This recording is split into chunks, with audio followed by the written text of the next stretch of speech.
Everyone to the September 6th, 2022 Winchester Planning Board meeting. We are, sorry, something just fell here. We are being recorded on WinCam and via Zoom. If you do not wish to appear on the recordings, please turn off your video and turn off your microphone. We have, let's see, we have a quorum tonight. One of our members is off on vacation. Ching Scott is not with us this evening, so why don't we do a roll call vote, please? Kurt Spring. Present.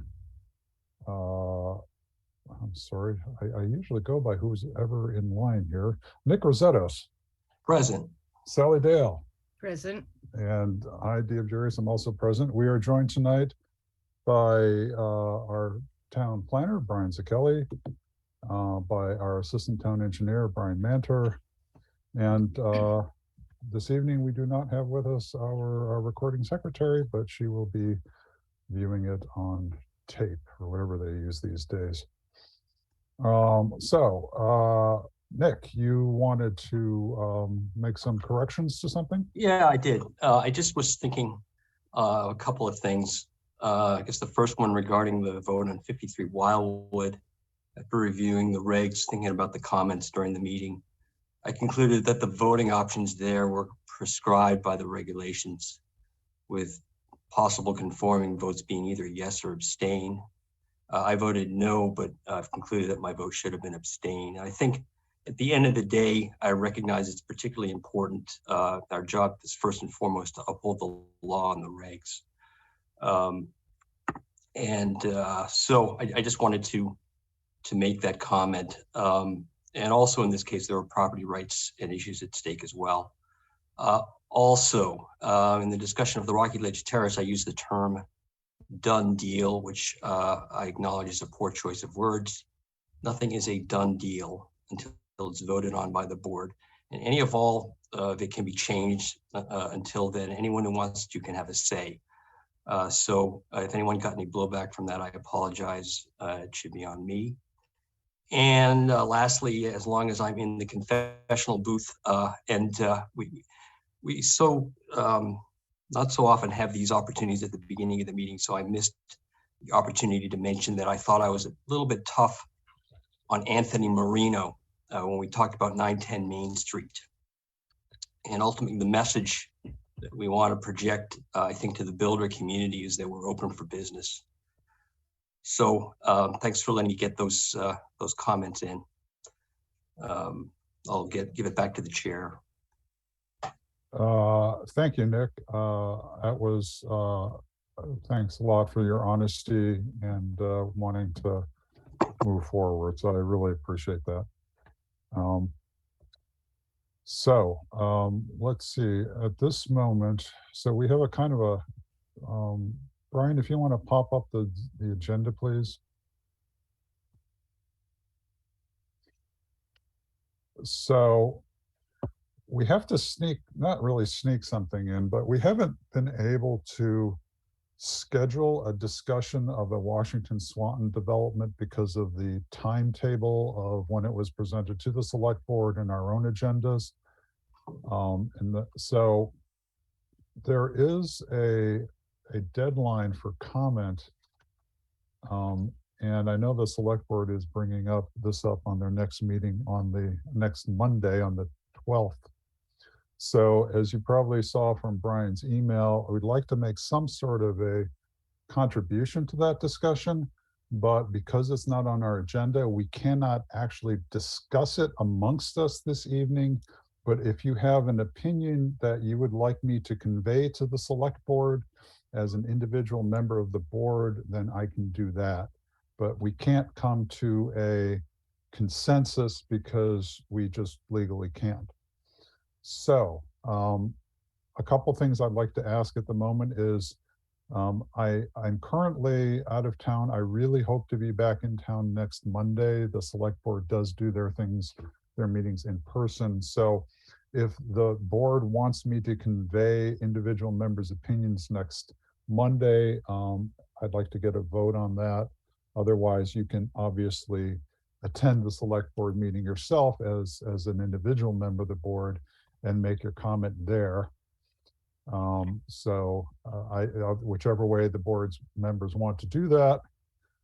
I think. So I just had a question. So I guess with regard to any thoughts or comments we might have on Washington Swanton, will we have another opportunity to share those?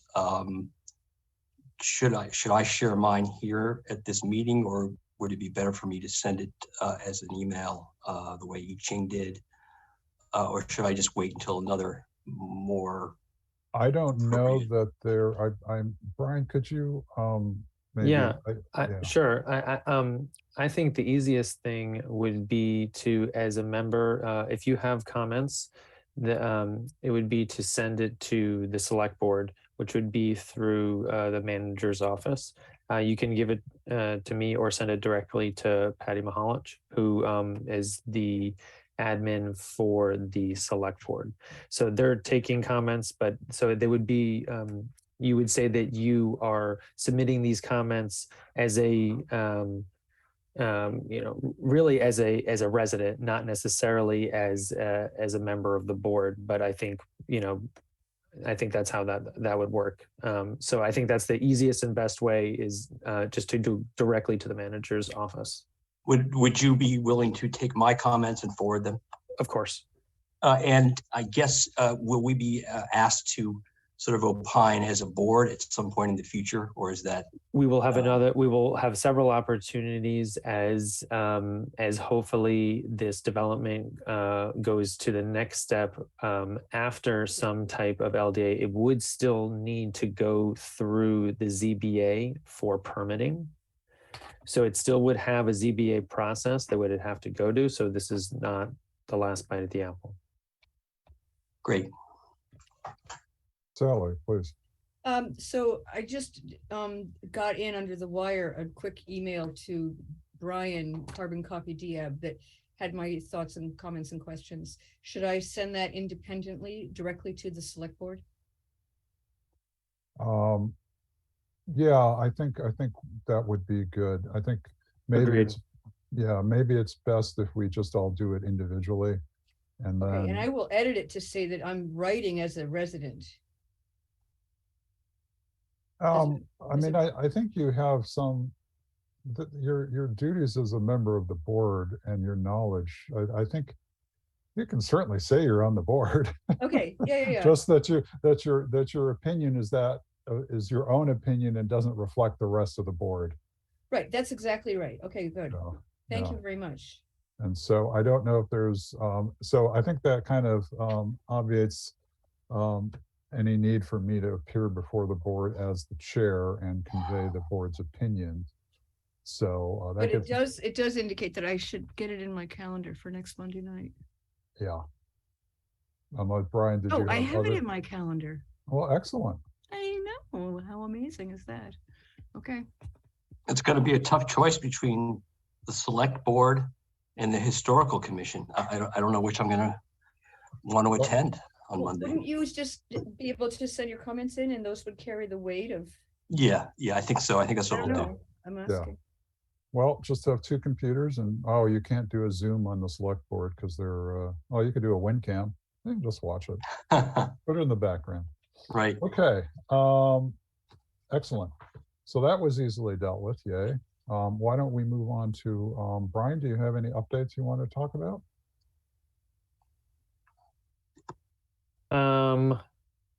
Yes, I want to talk very quickly about Section 3A, the multifamily MBTA zoning change. So there's a lot of different 3A technical assistance. I can't remember if I said this at our last meeting. I don't believe I have, because this happened over the past, no, it couldn't have been because this happened over the past week.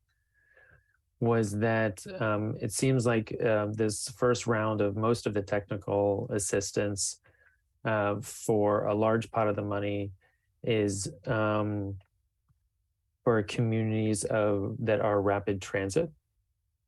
So this again is just technical assistance, consulting, whatever, to, for instance, prepare an action plan, have specific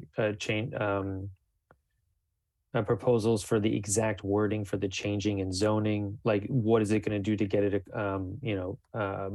completely compliant with the law, as well as, fits the town the way it should. That this type of thing. So this is the types of consulting that you can get with technical assistance. Right now, for Winchester to stay compliant for another year, we have until January 31st to submit an action plan to the state.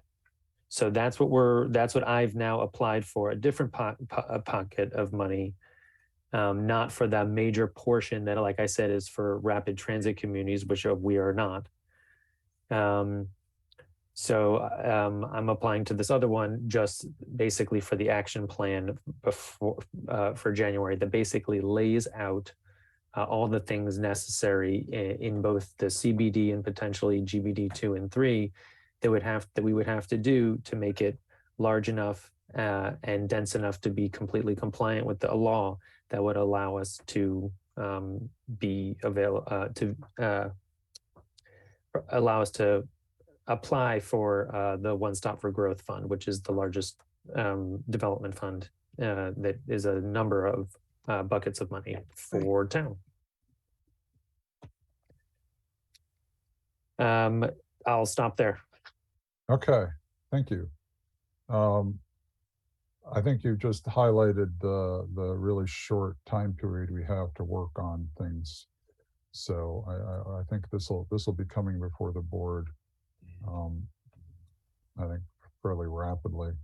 I should note that as Brian pointed out in his weekly updates, thank you again for your updates, we will be having our new council at our meeting on the 20th to talk about the zoning bylaw changes. And also, Brian, are we going to have MBTA, no, Section 3A discussion there as well?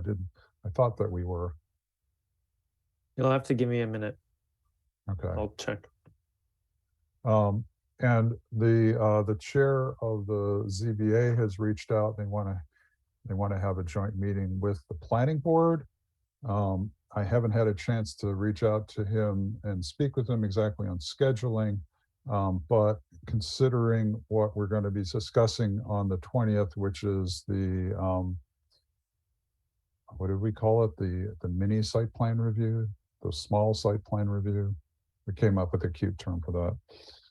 Brian, you are muted. Yeah, it was minor site plan review. Minor. And then also talking about the difference between a special permit and a variance. But looking at the agenda, we had not talked about putting in anything related to the MBTA zoning. Okay. So, right. So we did have the discussion as to right. So there's the issue of subdivision control and site plan review versus whether it's ongoing or not. So it's a question we had with Abbey Road. So in any case, I'm gonna reach out. I'm gonna get back in touch with David Feigenbaum and hope they can meet us on the 20th.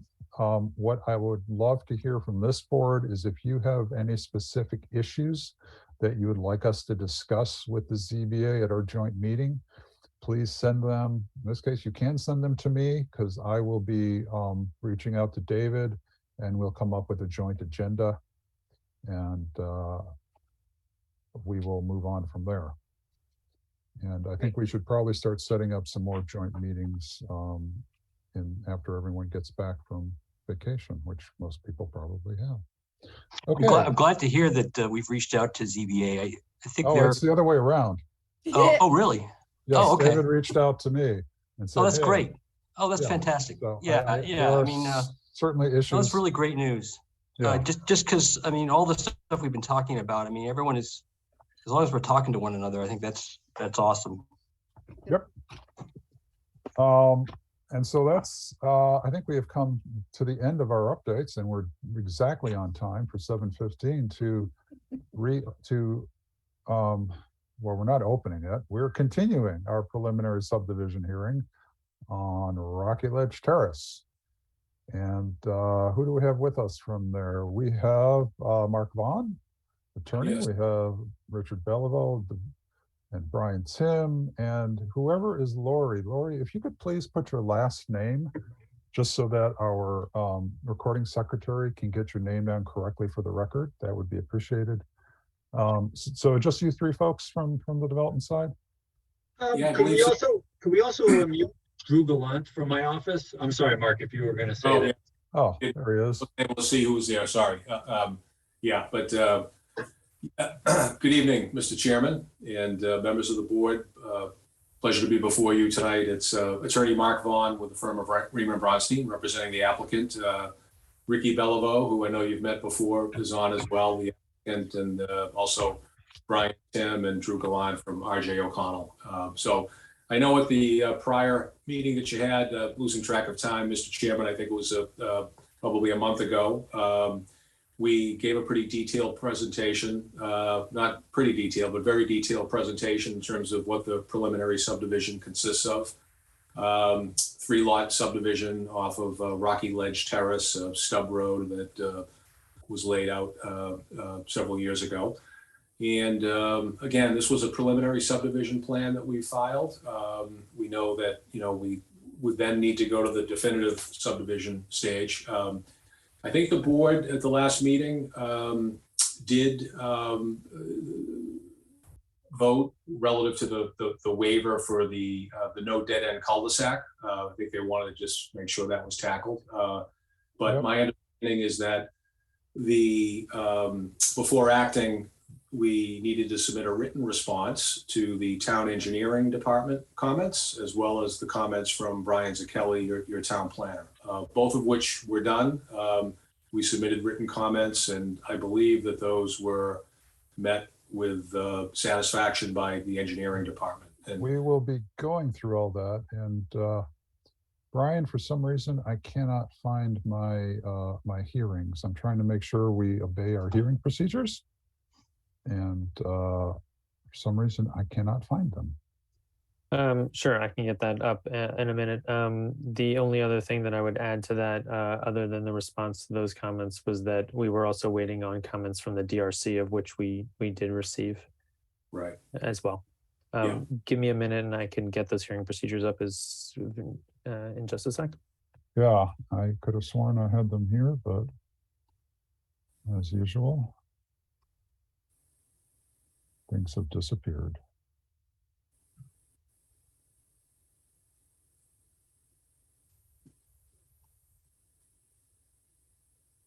It's probably my fault. I have to say this is my second hearing in a row when there's been technical difficulties. I was in a previous project where the admin actually lost her entire PDF for the whole night. So Well, I thank you.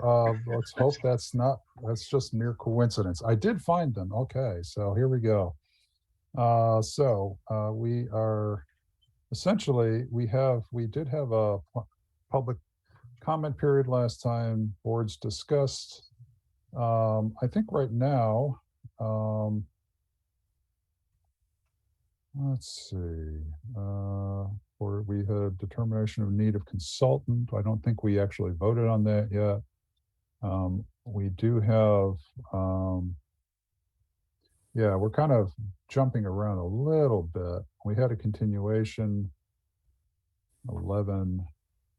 So why don't we do this? Why don't we, if the board is okay with this, why don't we go through, have the existing town engineer give us an overview of, I know that they've gotten responses and the engineering department has responded to the responses. So why don't we have a response to the response to the responses this evening? And then we can jump in and have board members ask their questions. So Brian Manter, if you would be so kind as to give engineering's overview. Okay, good evening. Thank you, Mr. Chair. I'm happy to respond to the responses. So the engineering department received a response letter from RJOC on August 31. The majority of those comments and responses were, for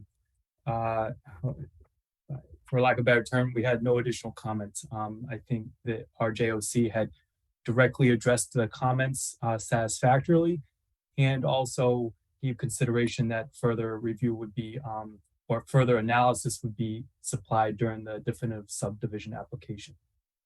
However, there were a few comments that, if you wouldn't mind, if I could share my screen, we could maybe review them together with RJOC present and the applicant present, just so we can just begin the dialogue.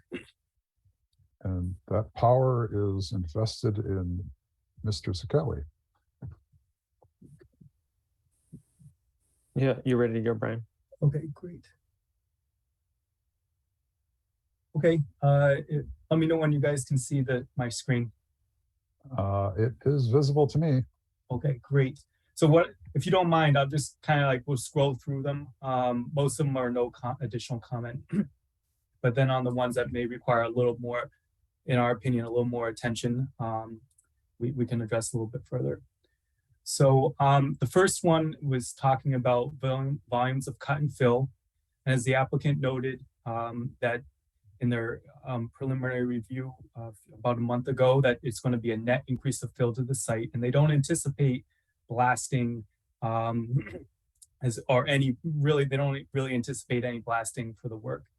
However, you know, sometimes blasting may be necessary. You know, there's a lot of ledge up there, and you know, we would like to, we recommend that the applicant at least give some consideration to how they would notify the abutters and the survey procedure for blasting if necessary.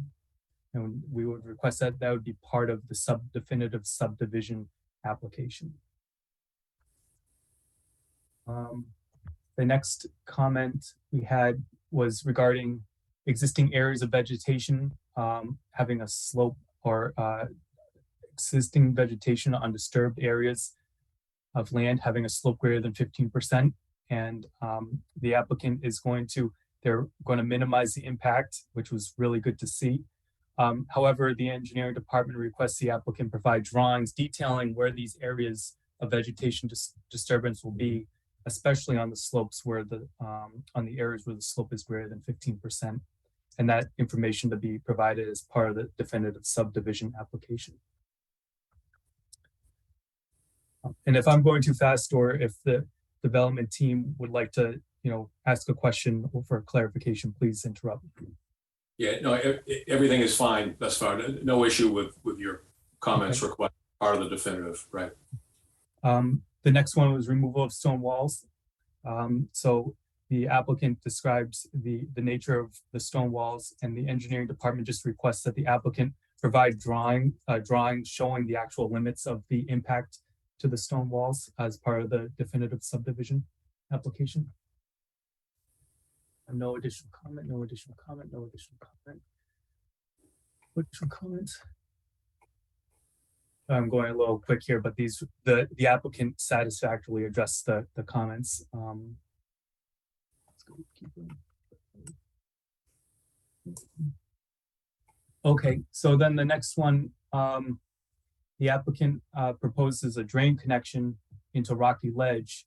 So the applicant is going to do a flow assessment to understand the capacity of the drainage downstream of that.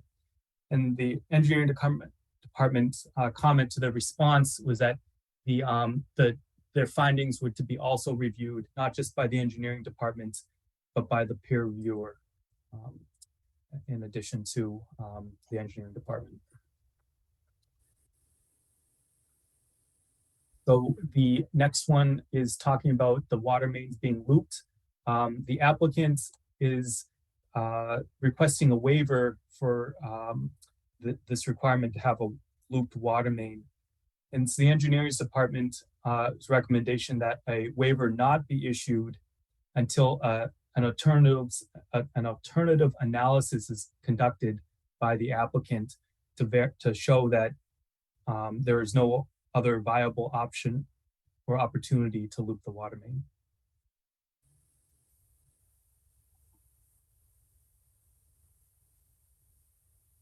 The next comment is the applicant is addressing and giving a lot of consideration to the flows that they would expect and anticipate from the site. I'm sorry, sewage flows from the site.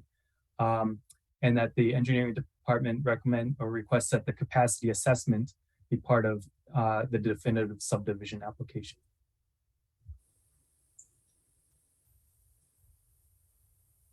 And the last comment is the end is with respect to the slopes on the site, as we know that this location has some pretty steep grades, and the applicant is giving a lot of thought on how to reduce or minimize the impact of the slopes on the site, especially with respect to the the roadway.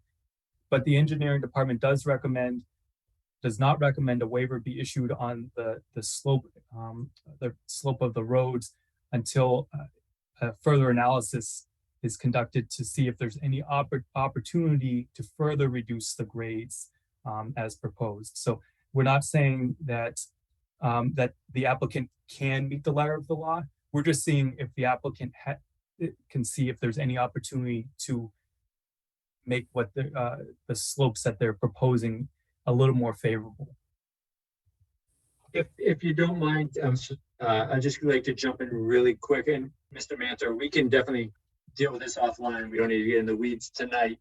I think that's a good understanding there. I was wondering what that exactly meant, because we're trying to match the existing grade as best as we can here. And you know, I don't think you're saying that you have a reluctance to the design as is, right? See if there's a way to improve it is what you're asking for.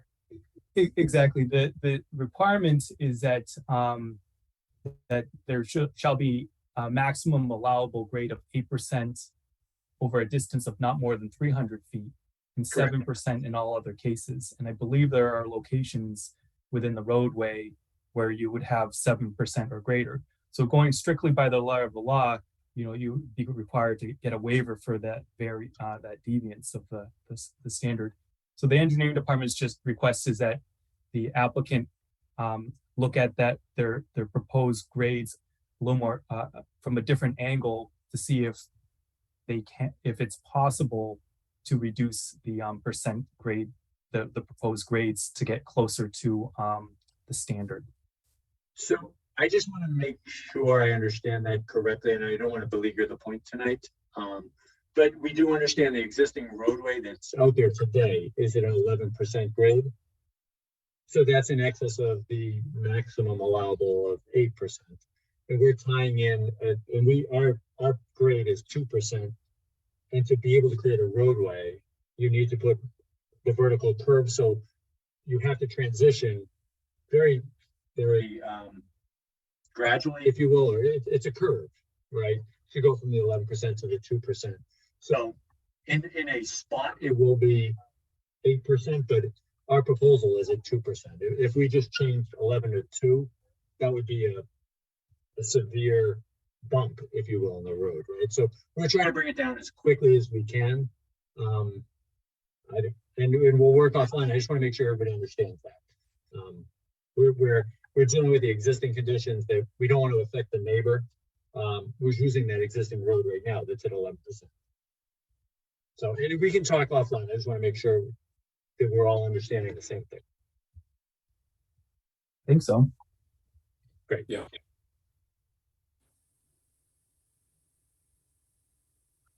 But I would say I agree with all the rest. I mean, the blasting plan, that's definitely something we deal with contractors all the time. They put those, they're very well-respected contractors. If it is blasting, they'll put a very detailed plan together for the neighbors and the community as well. We'll definitely put a very well-developed plan together to show how we're going to stabilize and minimize any disruption to slopes greater than 15% for the creation of the roadway.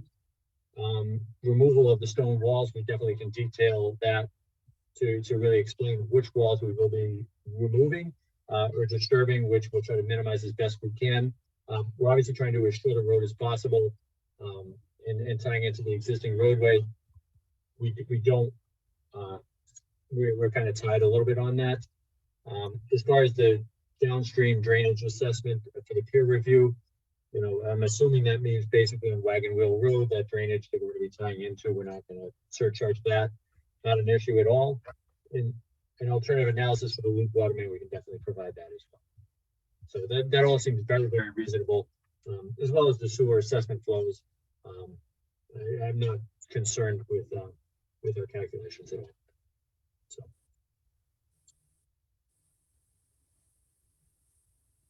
Excellent. Brian, is that the sum of your presentation? Yes. And I want to commend you from holding back from a really bad pun when you said look at the grade from a different angle. I could barely hold it back myself. So just to follow up, what are the consultants that engineering thinks that we should ask for? Is it stormwater? Is there also some sort of a engineering consultant? Yes, in this project, there are three main components, utility components. We've got the water, and especially in this particular case, the water, potable water, drinking water. The applicant is proposing a dead end. But the applicant is also going to just assess the viability of looping, and to see what that would potentially look like. I got my dick stuck in the toaster. Okay, we've got can you kick them out, whoever they are, Brian? Yeah, they're out now. Thank you much. So the applicant will be reviewing, alternatives to see the viability of looping. So the engineering department will recommend that the peer reviewer have some understanding of hydraulics and water main design. Then the applicant was also going to assess the capacity of the downstream sewer connection. So the peer reviewer would need to have experience in sewerage flows, sanitary sewer flows. And then the third component would be stormwater runoff and drainage. So the peer reviewer would need to also have an understanding of site stormwater generation from a particular site, how it's handled, infiltration with respect to the technology that the applicant is proposing, infiltration with respect to the soils and the existing topography and, for lack of a better term, geological kind of material there that will allow the water to infiltrate. And also an understanding of hydraulics and understanding the downstream conditions to see if the town's system can satisfactorily handle any overflows that cannot be handled by what's proposed. And is there one firm that does it all, or is that going to be several different?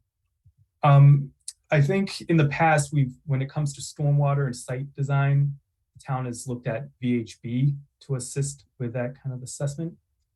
And then when it comes to utilities with respect to sewage flows and water main designs, the town has looked for assistance from Weston and Sampson. Okay, so those are at least, okay. I managed to get my questions in first. So why don't, at this point, why don't we take a tour around the board and if give everyone a couple of minutes. Let's see, what's our agenda look like? So tonight we are here until I forget how long we have for this. We have a reasonable chunk of time for this evening, right? Mm-hmm. And yes, we have, I believe, until 8:30 or 8:45 even. Wow. Okay. Well, okay. So why don't we go around the board, and if you have any questions or comments of any of our panelists, anybody on with us tonight. So why don't we start? Nick, do you want to start? Sure. I recall at the last meeting, there was some discussion of the impact on the local schools. And I wasn't sure if that is part of this conversation. I'm wondering if there's going to be follow-up on that. I think the calculus was 3 large homes with 3 kids each, or 9 additional students. And that was one issue that struck me as something that I thought we would follow up on, as well as the many comments from the residents downstream that were worried about the plan for the, I guess the runoff, the water runoff. So those are two issues that I'm wondering if we need to pursue further, or where those might be in our thought process.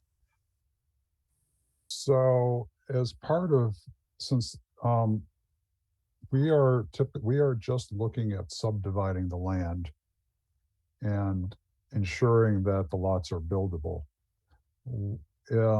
This is, these are single family lots. They can build a house up to whatever size is accommodated.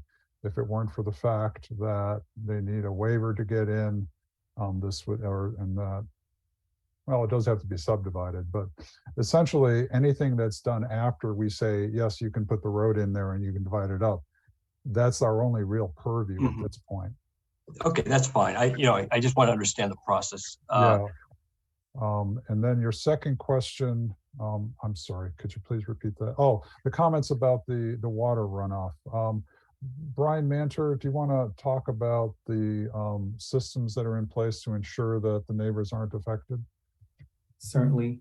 Nick, thank you for your questions about stormwater runoff. So the applicant has done a real good job of giving runoff a consideration in the design.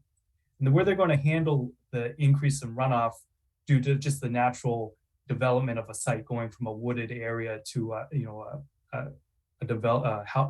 inhabitable lot is that they're going to infiltrate some of the runoff that comes from the parcel into underground storage systems, very similar to what we see on a lot of the ZBA plans that come before us on a monthly or weekly basis.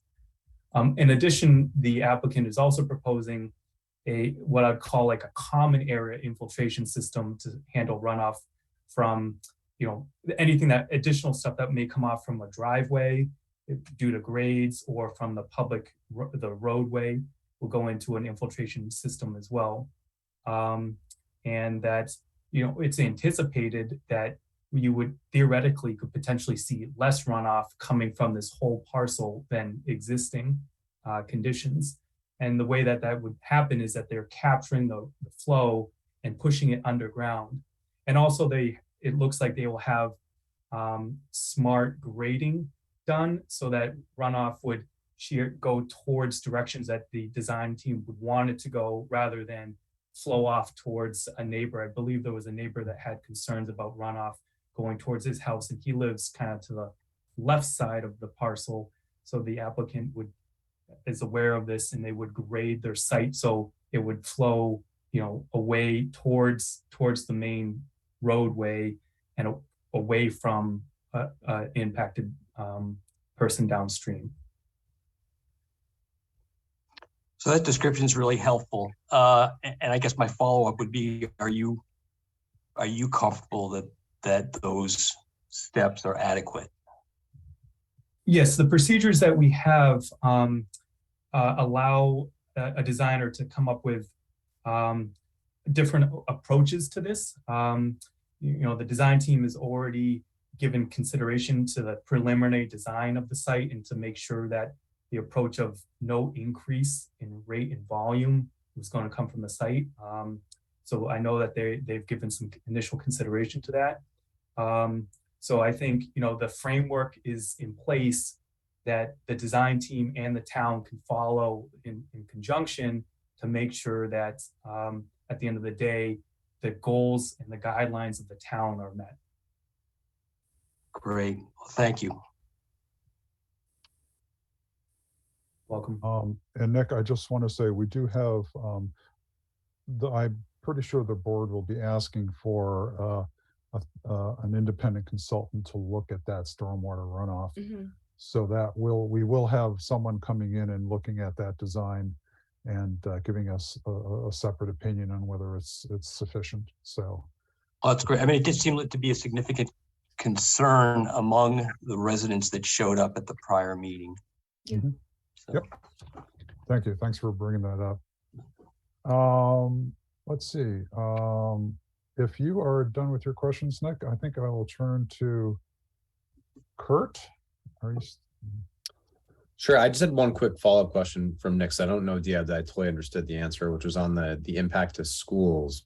Can you just explain one more time? I know we're here to approve like the extension of the roadway and the waivers on the cul-de-sac and whatnot, but we're also approving like a subdivision, right, of this parcel into 3 buildable lots that will then in turn, you know, as of right, be allowed to hold residences. So can you put like maybe explain it slightly differently so I just understand like where in the process potentially consideration is given to the impact and whether or not impact Yeah, fees- so my understanding is there really isn't a spot for this board to weigh in on that. I Okay. mean, subdivision is a particular piece of it's a legal framework, which doesn't really include that sort of analysis. That question of whether it has an impact on schools should have gone into whether or not that land should have been zoned single family. You know, so that's really where I think it comes from, is the zoning describes what is possible to build. And so that's, if you're going to talk about whether or not a particular area has an impact, you have to look at the underlying zoning and say, well, if you zoned it for, you know, houses on a such size, you're making an assumption about the number of kids, and then you have to flow from that. Brian, am I out of line on this? I respect your knowledge. No, you're not out of line. I mean, the short of it is that you, in this process related to subdivision, we cannot be talking about really anything about the houses, how big it is, how many kids or no kids are going to be. I mean, that is not actually part of this process. That's and when I say Dia, when you talk about the schools doing estimates, what you're talking about is estimates that you know, they have their own master plans that deal, and they have their own consultants that deal with how you potentially build schools and that type of thing. It has no place at this point in this process period. But am I right on in thinking at least that, you know, currently this is one parcel? So like zoning, if it's single family zoning for one resident on one parcel, and now we're changing it to 3, or am I not understanding this correctly? No, you are understanding it correctly. Okay. It's just, I'm saying that you cannot use how many kids may or may not be in a house or 2 or 3 or 4 or 10 in terms of making your decision on a subdivision. Where that really happens is where the pipes go, is when the pipes in terms of how many people can the utilities provide, and that's really the engineering that goes on here. So it's really not about school age children. Interesting. So I mean, I should preface it with saying I don't have any real questions or concerns with this proposal. I think the engineering questions, I think Nick asked the right question. It sounds like, you know, it's been answered and I'm comfortable with that answer. I'm more just curious, just generally speaking, even looking forward, like to me, it strikes me that if like we're being asked to approve going from potentially 1 buildable lot to 3, that there's impacts beyond just like utilities that should be taken into consideration. I'm just curious to know when that happens. I would open that up to the applicant's attorney if they wanted to speak for 90 seconds. Yeah. I mean, Kurt, I can answer on that. So I appreciate the question. I think when looking at it from a lot size perspective, yes, currently is 1 lot. But what we're looking to do is follow the existing zoning of the lots, right? So the lots are zoned. It's a large lot that can be lots a bit. They have to be bigger than 20,000 square feet. So what we're here asking for is subdivision is for the waiver for the cul-de-sac, right? But this lot could be split into 20,000 or 25,000 square foot lots per the code that is currently in place. So we're just following what the current zoning is for the lots. So the lots are zoning compliant. That makes sense? It does, but I think what you're saying is that subdivision going from 1 lot to 3 is as of right. Right. This lot, we could actually, right. So it's 20,000 square foot lot minimums. Yep. So this whole lot, if we, we actually shrunk it from what we originally were going to do. I think remember that. It was supposed to be 6. I think on the 6, the lots were bigger. We could have done, 7 lots or something. But in this case, now we're trying to minimize the size of the lots and only do the 3 houses for less impact. So, so we're just, like I said, we're following the existing zoning for the area. Diab, if you don't mind, if I could say something very quickly about that, I just want to. So, Kurt, you had said that this is by right, and Rich, you said that it is, but obviously it's not, right. The idea is that there's a waiver needed for a dead end. What's really important to note here is that the alternative, meaning a by right road that would be able to get down, was determined by the planning board several pre-application meetings ago, and this was not necessarily an opinion. It turned out that the by right road was more impactful than the waiver road, so than a dead end road. So that was the decision that then put it there. So I just want to make that clear. This is not a by right subdivision, and number 2, it was a specific choice because the by right option was technically worse for the land. Thanks, Brian. Yeah, no, I certainly appreciate that. So I think what I'm hearing is I need to do a little more homework here to educate myself a little bit better on some of this stuff. But as it relates to this project, I have no additional questions or concerns. Great. Let's see, who's next? Oh, Sally. We have so few people tonight. Sally, please. So I do have one technical question, and then I have an observation, and then I have sort of an overarching question. The technical question is, what is the difference between looped and dead end? What is that? It's in the drain line? No. Brian Manter, why don't you take that? Okay. Sally, yes, thank you for your question. Yeah, so this is for the water line. The water line being what you drink your water. You get the water in, right? Yep. So a dead end line is when you have a water main that just stops. So it's like a dead end street. So the water can't flow it can't go anywhere else. It just goes to the fire hydrant at the end of the line.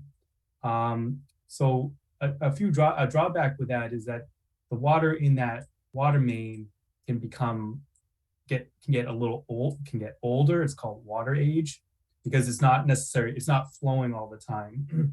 So the only way that water gets drawn off from that dead end section is just through the use of the residential homes.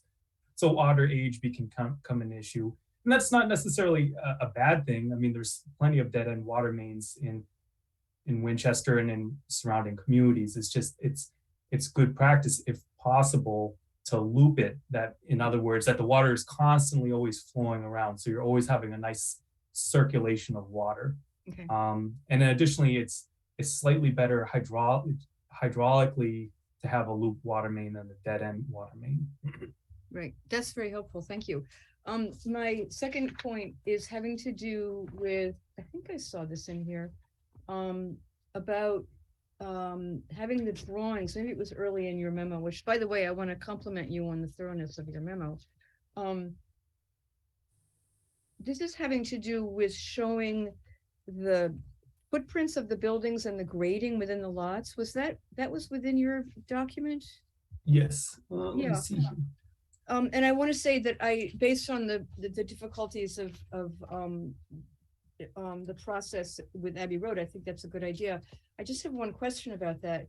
So the site grading will show for all of the common land, or the land that is streets and sidewalks, I guess I would call that common land. It will show all the grading for that, and that will include that one retention area that's on one of the lots. But so say that a particular line looping around is say 97, and then it gets to the edge of the property line, and does that 97 just disappear from the sheet until it comes up to the edge of where you're back to common land? I mean, or would you show that when you deliver the site to the town, line 97 will go like this across each site or whatever? Yeah, and Is that Brian or me?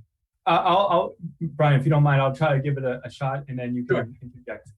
Yeah. So what you're talking about, if I understand correctly, Sally, is a line that demarcates an elevation. So Correct. let's say, for example, 97. So the design team would just continue that line to represent the elevation of 97, wherever it may go. Okay, that's good. So what basically they're delivering a an interimly, that's not a word, graded site.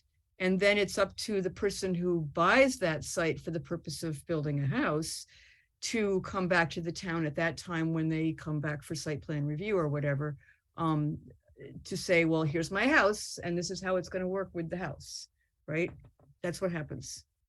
This is part of the conversation that we're going to be having with legal counsel on the 20th that is going to happen between this preliminary subdivision and any subsequent application afterwards in terms of the timing of site plan review. But the idea from this is the main thing that the planning board is approving here is the grading of the road, but also the grading of the lots to meet that road. You're obviously not going to have a road with a cliff on either side kind of thing. They need to be, at least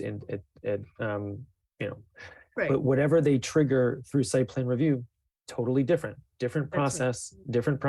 They would have to go through that when they either trigger it through a house review or potentially site or potentially a change in grade. But no matter what, if they trigger that, they trigger that. Right.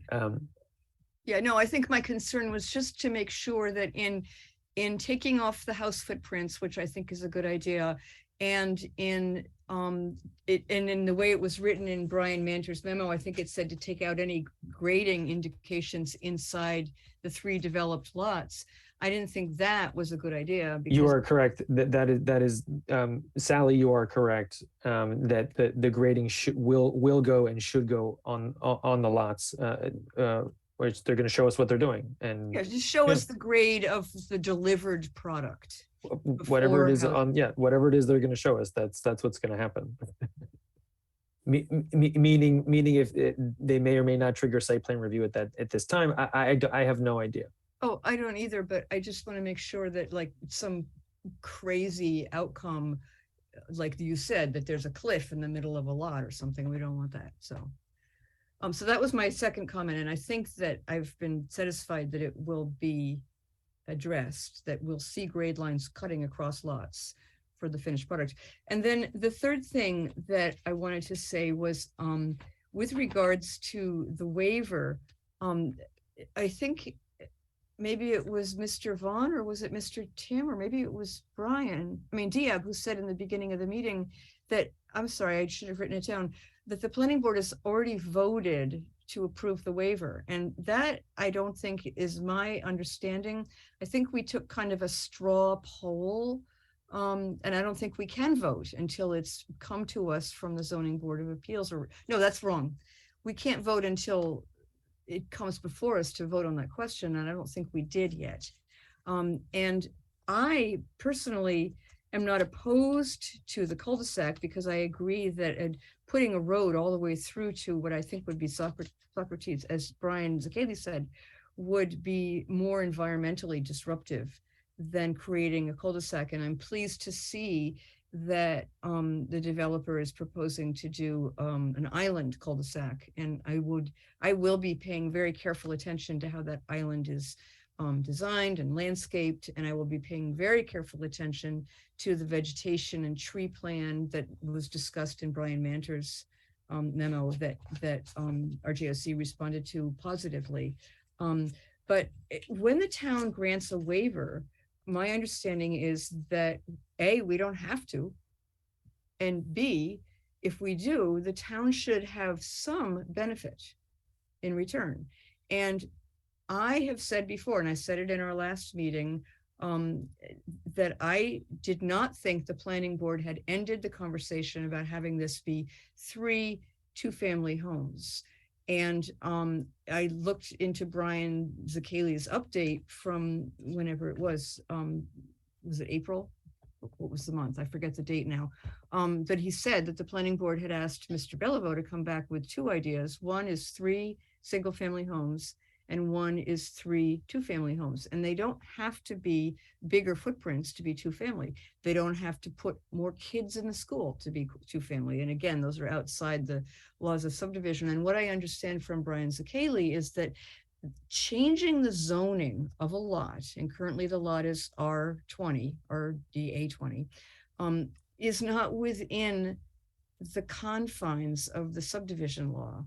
And having had that said, I still, because I am not an attorney and I don't know how subdivision laws relate to zoning changes that go before town meeting.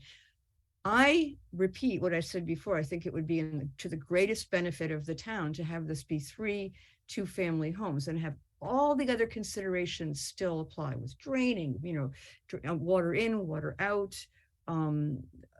every other condition that would make sure that this came out really well for the residents in the town. But Winchester's got a really serious problem of an inadequate supply of middle affordable homes. And I'm not talking about DHCD defined affordability.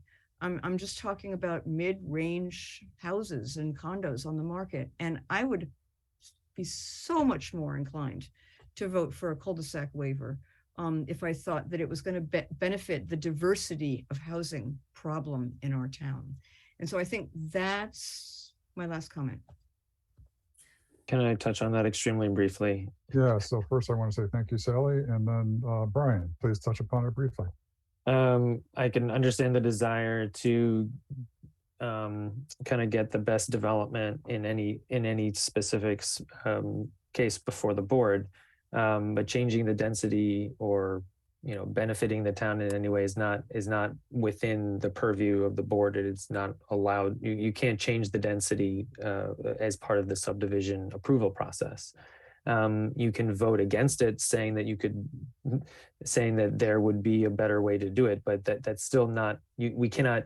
It's not part of the benefits that we can change as a part of a subdivision. It can't be a condition that you'll give a waiver for this condition, but it has to be duplexes. It's just not allowed. It's not debatable, I don't believe. It's just zoning is not subdivision, and you're talking about changing zoning. So it's really either changing the zoning through an overlay or otherwise, or some type of a 40B, but you are not allowed to extract that or make the applicant do that.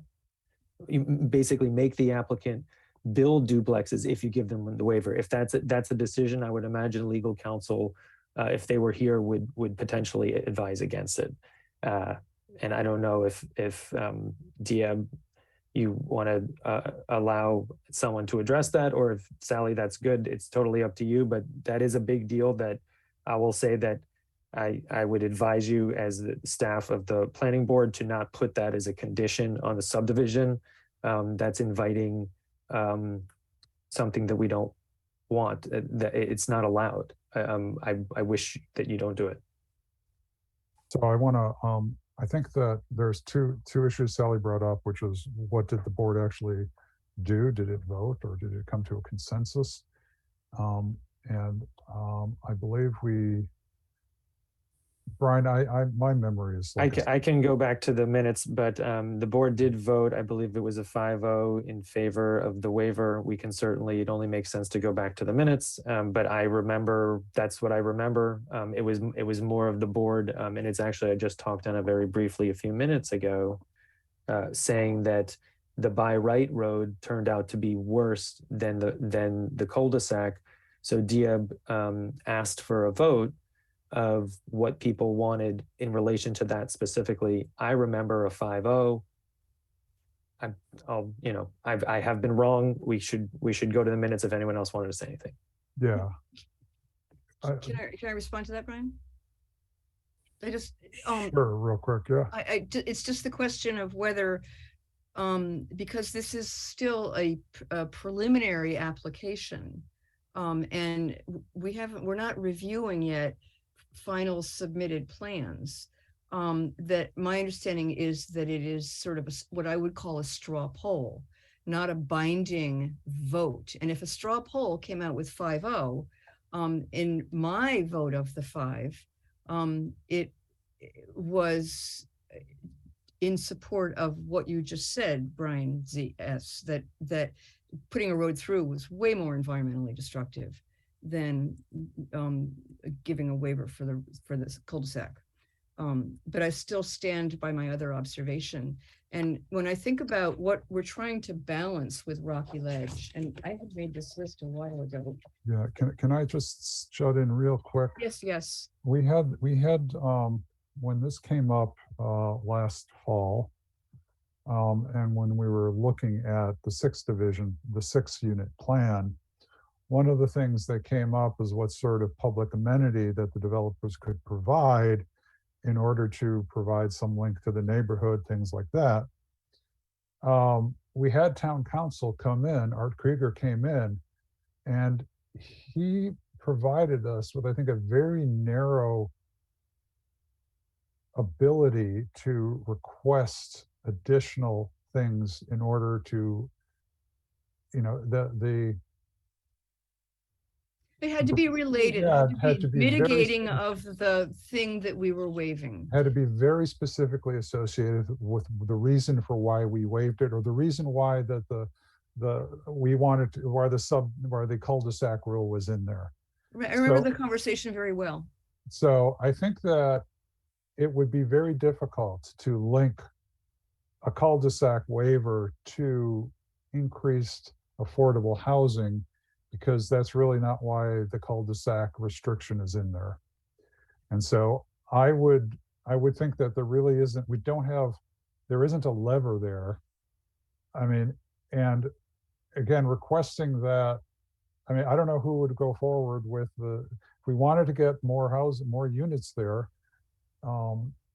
rezoning that would require someone to come up with an article to go before town meeting. We certainly can't require the developer to do that, because they have a right to come in there and develop this land based upon what the subdivision rules say. So I understand where you're coming from, Sally, and I do also wish we could have higher density housing there, but I don't see it. Right. And this is what I had come to understand earlier today from Brian Zakeli, that the process that we are in the midst of right now, or at the very front end of right now, does not have, if you think of a stepping stone path, it doesn't have a stepping stone for changing the zoning of the property under. Mhm. Go ahead. I just wanted to very quickly, we have a good amount of time here. We got 45 minutes. I would like to take just a minute to talk about process, as you talked about that. So yes, this does not offer us a process to change zoning. What the process is here is a preliminary subdivision, which is not necessary before a definitive application. What the point of this preliminary application is to raise concerns. That's the only reason. That's the only reason we're here. Right. And the planning board is here to make one of 3 votes: to approve, deny, or modify, or approve with modifications. Those 3. But all it really is doing is allowing the applicant to work where they need to work in order to get a decision together, and also to put it in a direction of, are you inclined, like you said, a straw poll, call it whatever we want, or call it whatever, the term is not important. It's more of, we're here to go through the preliminary subdivision to determine whether or not it makes sense for them to do definitive or not, and they can choose to do it based upon that. But that's it. So that is the process, to raise concerns. That is the reason for this part of the process. Right. So that's what I was saying, is that's what you explained to me earlier today, that the preliminary subdivision process and the definitive subdivision process are based on the proposal in front of us from the applicant, not some other proposal that somebody else would like to see there. So even in advance of that question, when I think about what we're trying to do with the balancing of multiple factors with the development of this land, first of all, I want to say that Mr. Mahoney's presentation about how it came about that this land is for sale and why it's helpful to the Mahoney's enterprise to have this land sold, so that they can begin to address some of their long-term business goals. To me, I was very much in favor of that argument. So you could say that it was one of the pieces of the balancing act is benefit to Mahoney's as a local business. Another one is obviously preservation of trees and vegetation and open space. And I can see from Brian Manter's memo that, and also our own subdivision process, that those issues will be addressed in the process. So they will become balanced. We will say, yes, this is okay, and this is not, and it's out of balance, or it is. And another one is the return to the investor. And so you balance the return to the investor. And the fourth one is Winchester's housing needs. And I guess that what I'm hearing from you, Brian Zacchelli, is that Winchester's housing needs are not a factor or a decision parameter in the subdivision process. And so having heard that, it comes to me as a vote on the board to say, well, in my opinion, are we going to address trees and open space well? In my opinion, will this provide an adequate benefit to the seller and to the developer? And in my opinion, will it help Winchester's needs? And I would say for the most part, yes, but for this one part, no. And what I'm hearing from you is that that's all well and good, Sally, but there's nothing that can be done about it.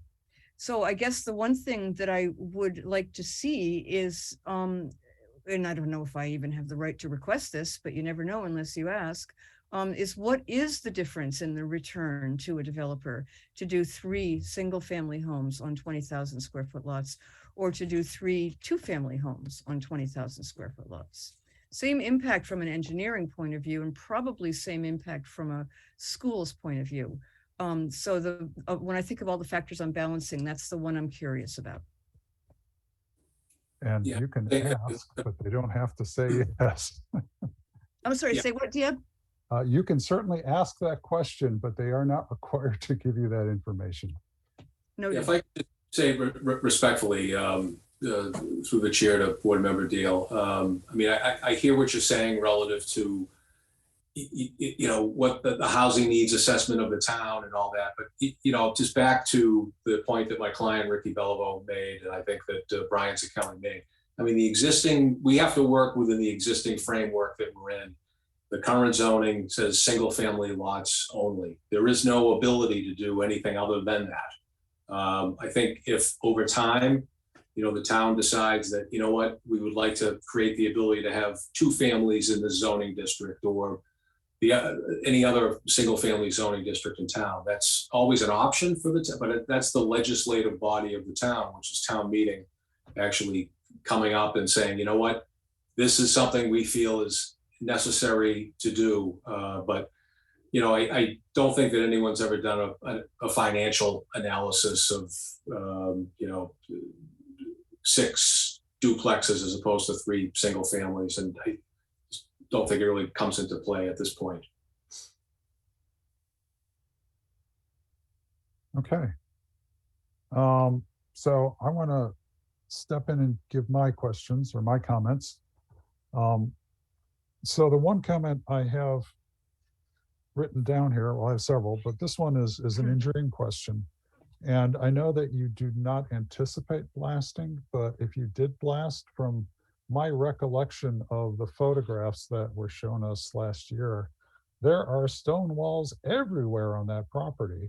So I am wondering how will you be able to determine the impact of the blasting on all of those walls? I imagine that there will be some impact to the stability of what they're holding back. So I guess that'd be part of your blasting plan. We'll definitely incorporate that into our blasting plan. If we anticipate any blasting, we will inventory the condition of those and put parameters together to make sure we don't impact them. And if we do, we would obviously rebuild them in kind. Yeah. Okay. And It is important to note we haven't done test pits yet. That is going to be most likely, if we get positive feedback here, That's my recommendation to Mr. Bellevue to do a lot of test pits up there to really understand depth to ledge in all the different locations. Yeah. So I just had a couple other comments that I think just flow from the conversation we had tonight. And one of them has to do with what the impact of new units, new single family or even duplex units are on the school age population. I think if you looked at where the new kids come in, I mean, every year we see more kids coming into our schools. We are certainly not building that many new homes. We have a very large reservoir of empty bedrooms in Winchester. And if we looked at where kids are coming from when they enter the new school population, they're coming from existing homes which have been sold. So I think it's when we look at individual small developments like this, I think it's important to look at, we do have to worry about the impact on schools, but I really don't think it's coming from these smaller developments. I think it's coming from this turnover we have in single family homes. We are one of the communities with the largest number of 3-bedroom units. And those, a lot of them are empty. And when they get sold, they get filled up. The other thing I want to comment on is the continuity, what I'm going to call it, of the board's opinion on issues. And one of the things that it's important is that when the board has, even through a straw poll, provided a consensus, as it were, of opinion, that the developers who come before the board are relying upon us to give that opinion with the facts in front of us. And if we don't see a substantial change in the project or some other issue doesn't come up, then the understanding is that if that same issue came up later when we get to the definitive subdivision, that we would come to the same conclusion. And I think it's important that there be certainty. And I think one of the reasons that we have these preliminary things is so that everyone can achieve some sort of certainty. And part of that certainty is knowing that when they come back, if nothing has really changed, we would vote the same way. And so I think it's important that when we take our votes, that we understand that there's a longevity to those decisions. Because I also understand that sometimes you come to a decision and you look at it and you say, did I have all the information I needed to do that? And that's why I think it's really important, is that if there are places where you think you don't have the information, that we should hold off on voting until we get it, so that we can be sure that that decision is one that we're happy to live with. So the other thing I'd like us to do before we leave this is come up with, I think that we don't have to agree to all of the waivers this evening. I think in particular, the 2 waivers that Brian Manter mentioned on the looped water main and the elevation, the grading, I think those are things that don't need to be addressed today. And I certainly think that what we should do is come to a decision on what sort of 53G consultants we'd like to see for this project, so that we can start that work moving forward, so that when the definitive comes before us, we have all the information we need. So in terms of the 53G, I see that we have 3 fields that Brian raised. There's the potable water systems, there's the sewage flows, and then there's stormwater runoff, drainage, and infiltration. And so Brian's recommendation is that we could deal with 2 separate consultants. We didn't need 3.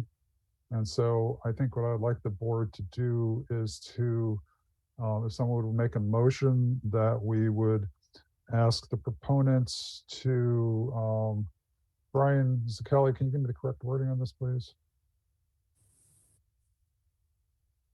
So I didn't jump in here earlier, but I don't believe it's necessary that this is more for the definitive process. But Okay. if we already have the recommendation, the idea is that they could get started on that as soon as they potentially apply.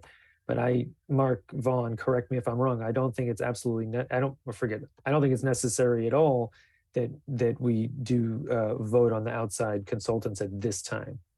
No, I would agree. I mean, look, I mean, we understand that the town is going to be requiring these peer review consultants to do their thing. So to the extent that that's incorporated into the board's, motion that or vote, consistent with the town engineer's comments and our response, where we've acknowledged already that we would be, doing a peer review as part of the definitive subdivision plan filing. But I think it would be premature to engage that now because it doesn't really apply until we've come up with the final design and application and all the plan details.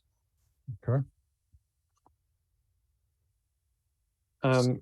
Sorry. Yeah. Sorry. No, I just said we know that you're going to be looking for it, so that's not an issue from our end. And Diab, I only had one final kind of few minute or so to say anything related to the responses that the applicant had given to both mine and the engineering department. And that was it. Well, go ahead, because at some point we're going to have to come to a decision on this, and then we're going to write some conditions. And we have 13 minutes to do that. So go ahead. So we do have till 8:45. 8:45. According to the agenda. So not that we should go slowly. So all of the comments from the applicant, from the engineering department and the planning department's memos have been addressed, or they say that they will be addressed in the definitive application. So a blanket statement of, I can say that based on the two staff memos, there's nothing that was not addressed. I think any decision. My recommendation is really to vote favorable action on this pre-application. This preliminary subdivision with the modification that the two staff memos from incorporating from the engineering department and the planning department are into that decision in full. I didn't, there are no other outstanding issues that haven't been brought up. There are several issues that have been brought up in both of those memos, but like I said, they've all been addressed. And that's it. Back to you, Deanne. Okay, so you would suggest, I'm going to try to get some language here. Can I just ask a question Oh before yeah, we go ahead. in language? Brian, when you say the planning board memo, which one are you referring to? What memo? So sorry. No, you're right. I misspoke. I'm sorry. Not the planning board memo, the planning department. Planning department memo, I meant to say, but I don't know what that memo is. Sure. It was essentially or not essentially, sorry. It was my planner notes. And I can get them, I can get the response memo back up. It was in the packet as well, but I can certainly get it up on the screen. So we have, for the first meeting that we had. so we have two response memos from engineering, and we have one from the planning department. Okay, is it the one dated August 16? No, it's August 31st. I'll just throw it up right here. Yeah, I don't know that I have it. I'm really sorry to say. Is this the first time? I believe, I mean, the packet was expansive this week.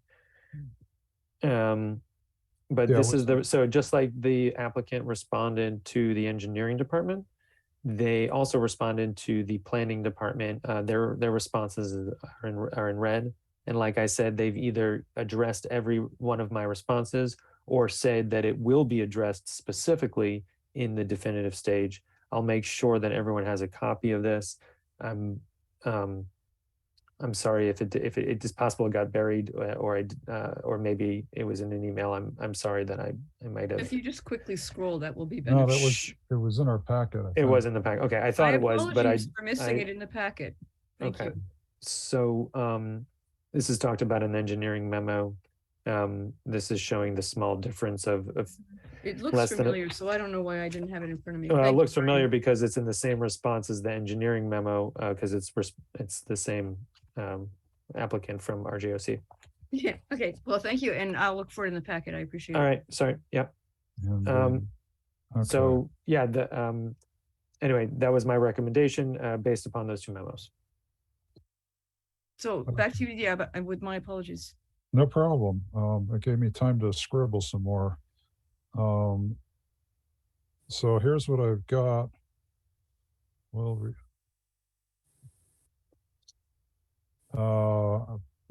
the motion is to approve the preliminary subdivision plan as modified by. Well, just to be clear, that was not a motion, Dia, that was my recommendation.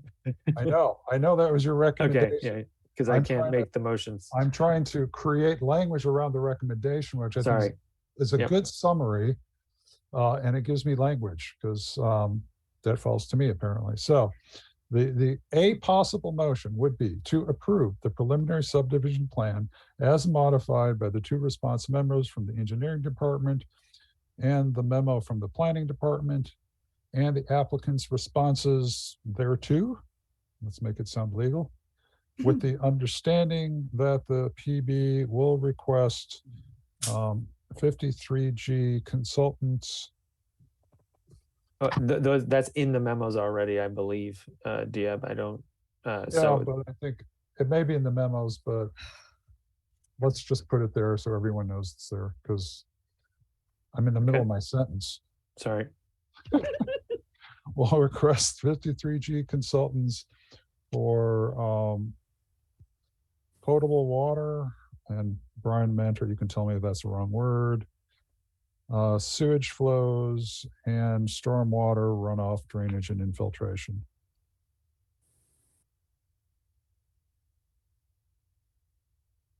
Okay, so that is a possible motion. And if there is another, if someone wants to, I will put that off on the side. And if we want to continue this discussion, does someone want to propose an alternate motion? Everybody rush to your microphones. Nobody's rushing. Okay.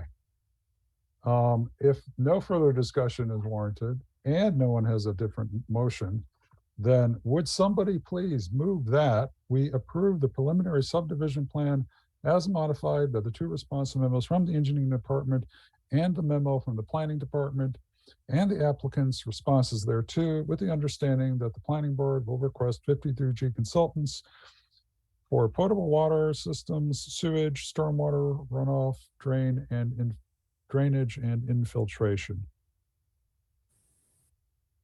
Anyone?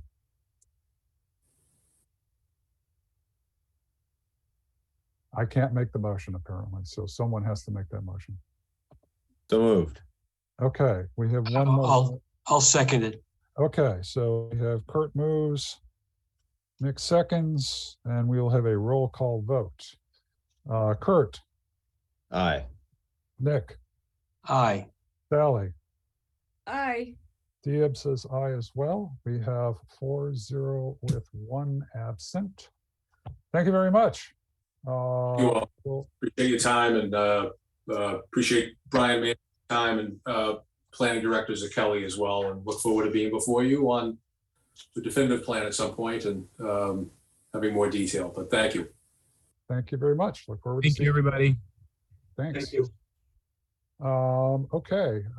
We now Dia, have, yes. normally the recording secretary asks that everyone identify their name on here, and there's one that's an iPhone, and I'm wondering if that needs to be identified Yeah, for sure. the minutes. The person whose screen name is iPhone, if you could please change your screen name to who you are.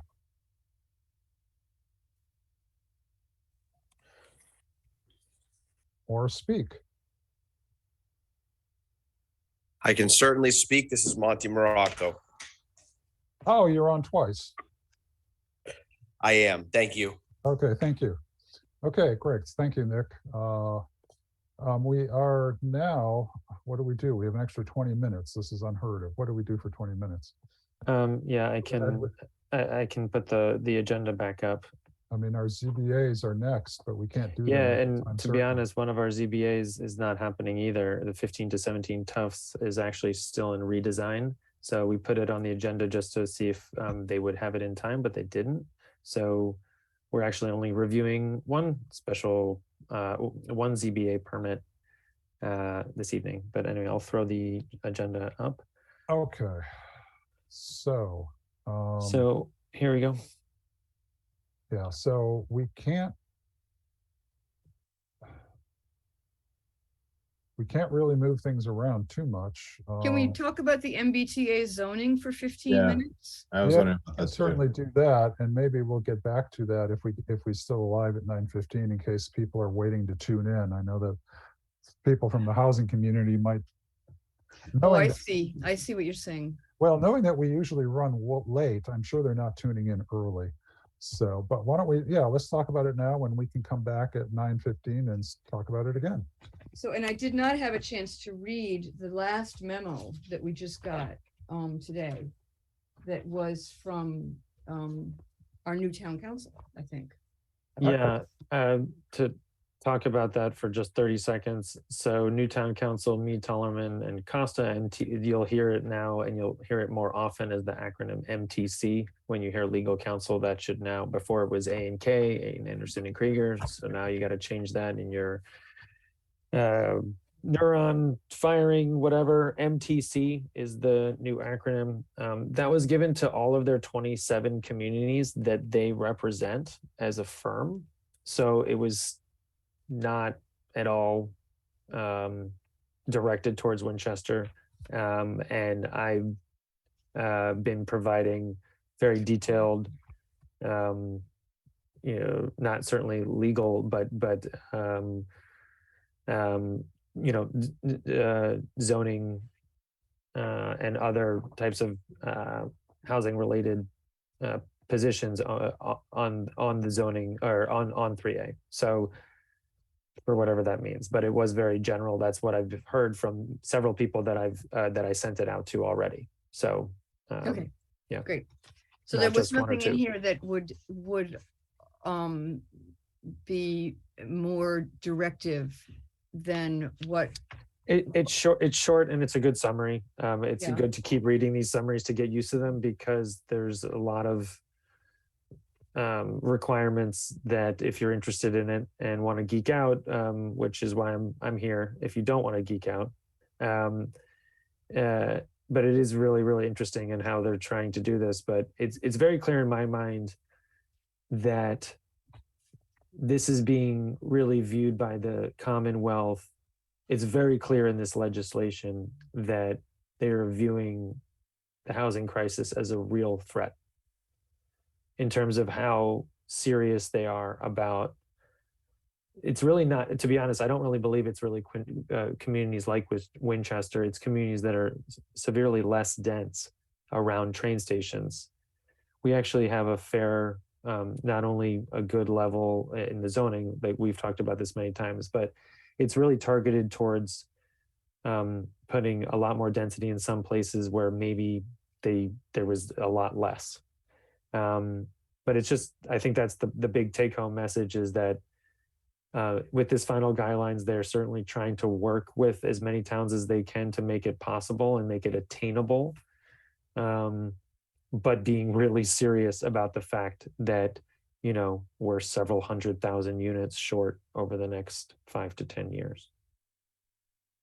So that's, this was supposed to be a 15-minute update. It was meaning if we're doing our 9:15 section now, and the idea of this 15 minutes was for anyone from the board to kind of have any general questions, or after having read my, I didn't do like a full memo, but it was more of a small section, I believe, in the planner notes. But it was really just to open it up for the board to have any questions about it, and what the game plan is, and what if this technical assistance falls through.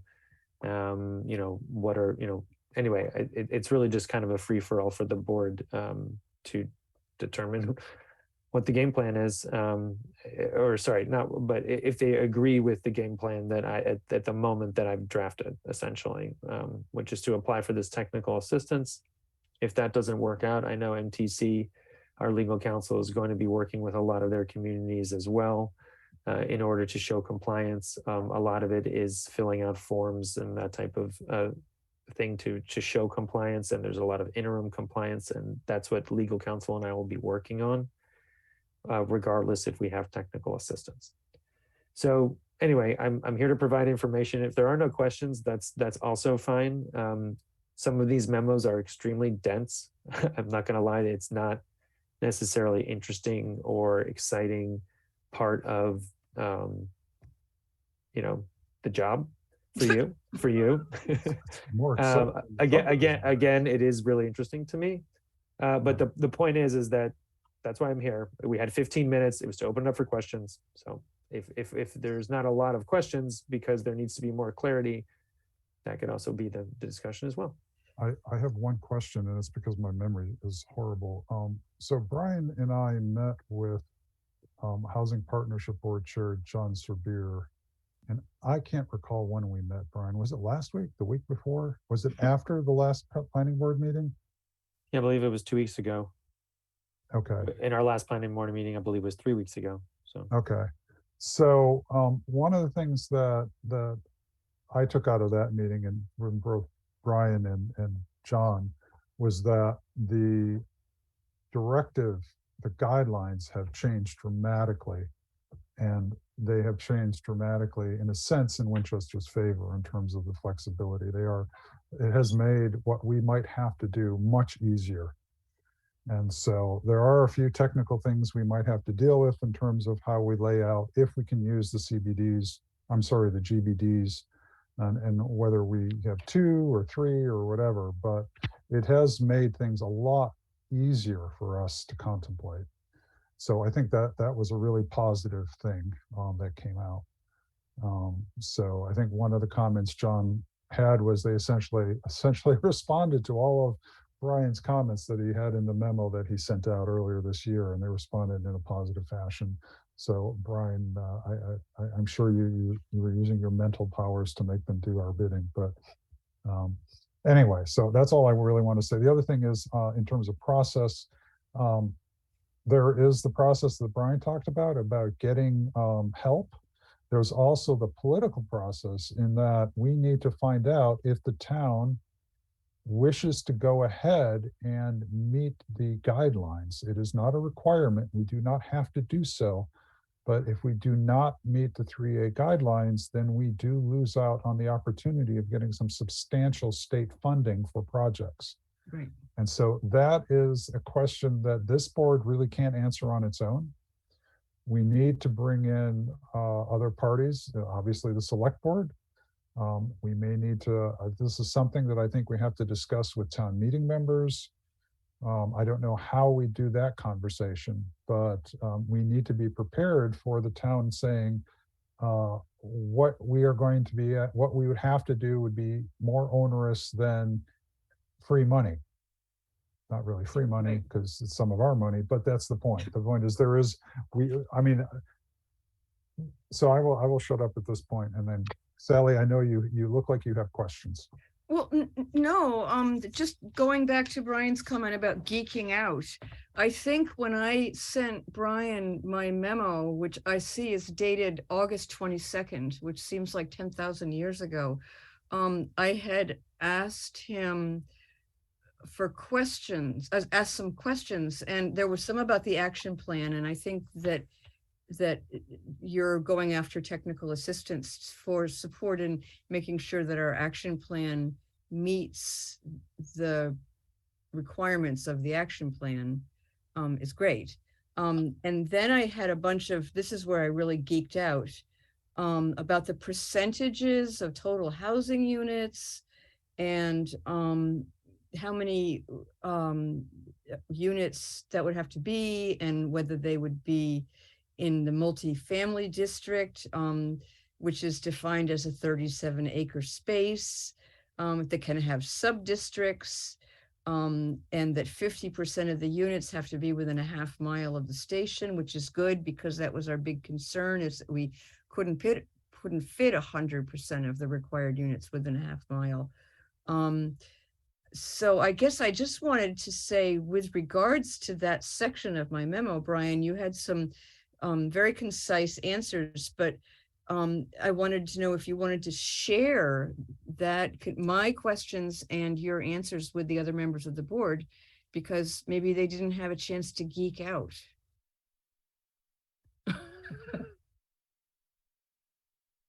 Sure. So I can bring that up, but Just the MF zoning district section, because well, and maybe the density section.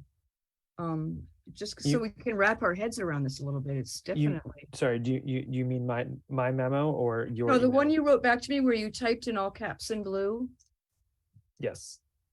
And I thought that especially around the MF zoning district and density sections of my questions, that your remarks that were typed in all caps in blue were helpful.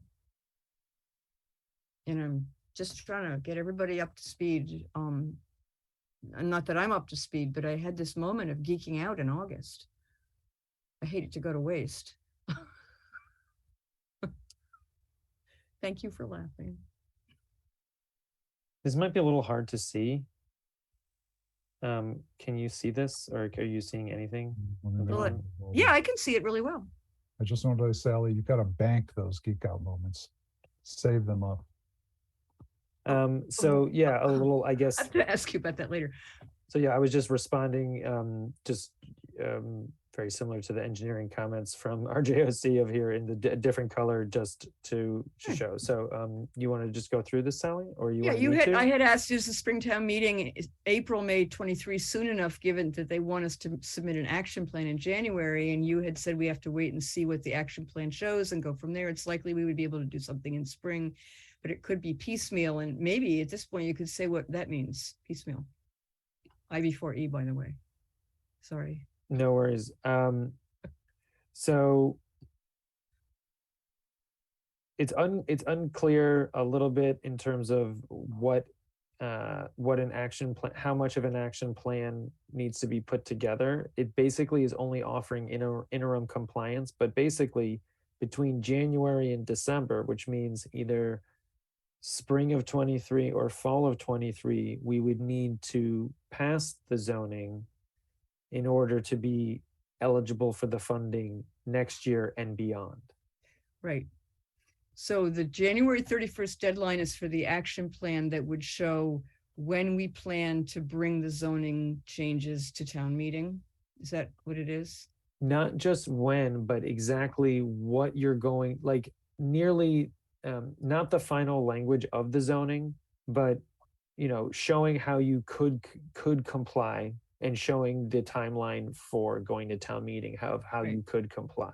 Right. Okay. Good. But it would also be how we would comply relates to what specific changes are we having to make to our zoning code? Exactly. Okay. Yes. And then I asked, should we be creating a draft action plan as a heads up to fall town meeting? And you said that it's not a good idea to have soft approval until we get it in front of all the other key stakeholder committees and boards and more. Which I agree with. Yeah. I'll continue here. So don't cut off the top of the there. So they changed us from being a commuter rail community to being a bus community, right? Other way around. They changed us from a bus community to be called a commuter rail community. Yeah. And that based on that, we have to have 15% of our total housing units within the multifamily district. So pause right there. Does that mean we're creating an MF overlay? Is that how it works? Or should I not even ask that question right now? So I think there's a couple of different ways to bake the cake here. We were looking at the easiest and what made the most sense for town, which would be combining. It's the base zoning. So it does need to be allowed by right. Some overlay districts offer things by right, So that is one tool that you could use, but it doesn't have to be an overlay. Mhm. It would just be the base zoning. But the idea is that this type of conversation, which is the technical portion of how to bake that cake. Yeah, Yeah, that is one way you could do it through, and I believe you could do it through an overlay, or you could do it through changing the base zoning in the 3 zones that we've been talking about. okay, I see. Okay, base zoning in the 3 zones. Okay, so, but whatever it is, it has to be 37 acres of land based Right. on the fact that we're a commuter rail community, right? Right. Well, that based upon the fact that we're a commuter rail community, and the fact based upon a very specific term called the amount of developable land within the Winchester, within that half a mile. Okay, so It's they came actually- up with the 37. They came up with their 37, but they also came up with the 1220 based upon Winchester specifically, like using GIS analysis for every Okay, which is community. what, my 6th or 7th bullet there. We need to have 50. Oh, no, No, it's a it's third. the It's second, third bullet. It's the third bullet, and it actually has gone down since the draft guidelines. I was around based upon their original math, it was more around 1600 units. Yeah. So it's actually gone down a decent amount, 25% actually, which is pretty significant. And I think that's why Diab had said one of the things that was kind of favorable is that it's looking like it's going to be less of a change for town in general, or not necessarily out of line with what most people were actually talking about over an area of that large. So then going to my 6th bullet that reads, we need to have 50% of the 1220, that is 610, multifamily units within a half mile. And do we know that we are conceivably on track to have 1,220 multifamily units within a half mile of the station? So no, so we are definitely not. And this is kind of the weird part of all of this whole weird chess game that the state is playing with all the municipalities, in terms of you don't have to create any of these units, you just have to allow it by right. So you're kind of, it's like this, it's odd question of, well, why would we be zoning for something if we know that it's impossible for us to get there in the first place? Diab and John Serbier from the Housing Partnership and I, debated this for many mornings, or let's say 3 mornings.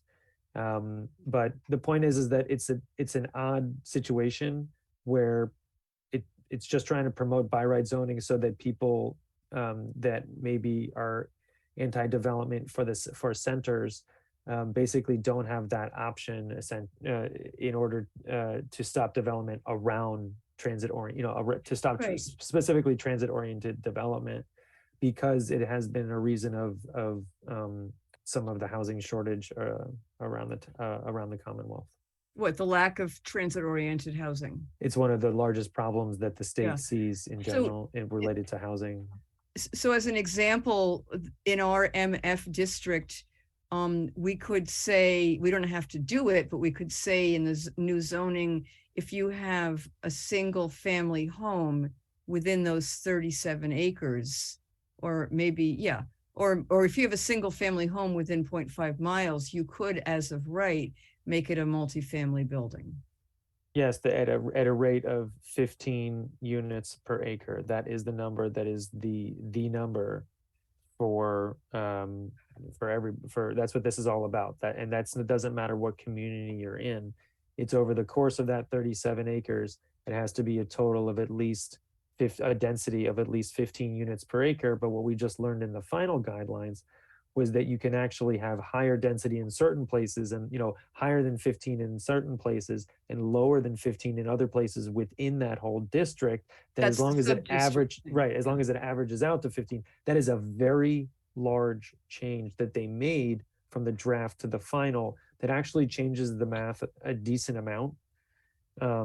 So that was another positive, is that, well, we could do 20% over here and 10% over there kind of thing, or whatever. The point is that the flexibility is real.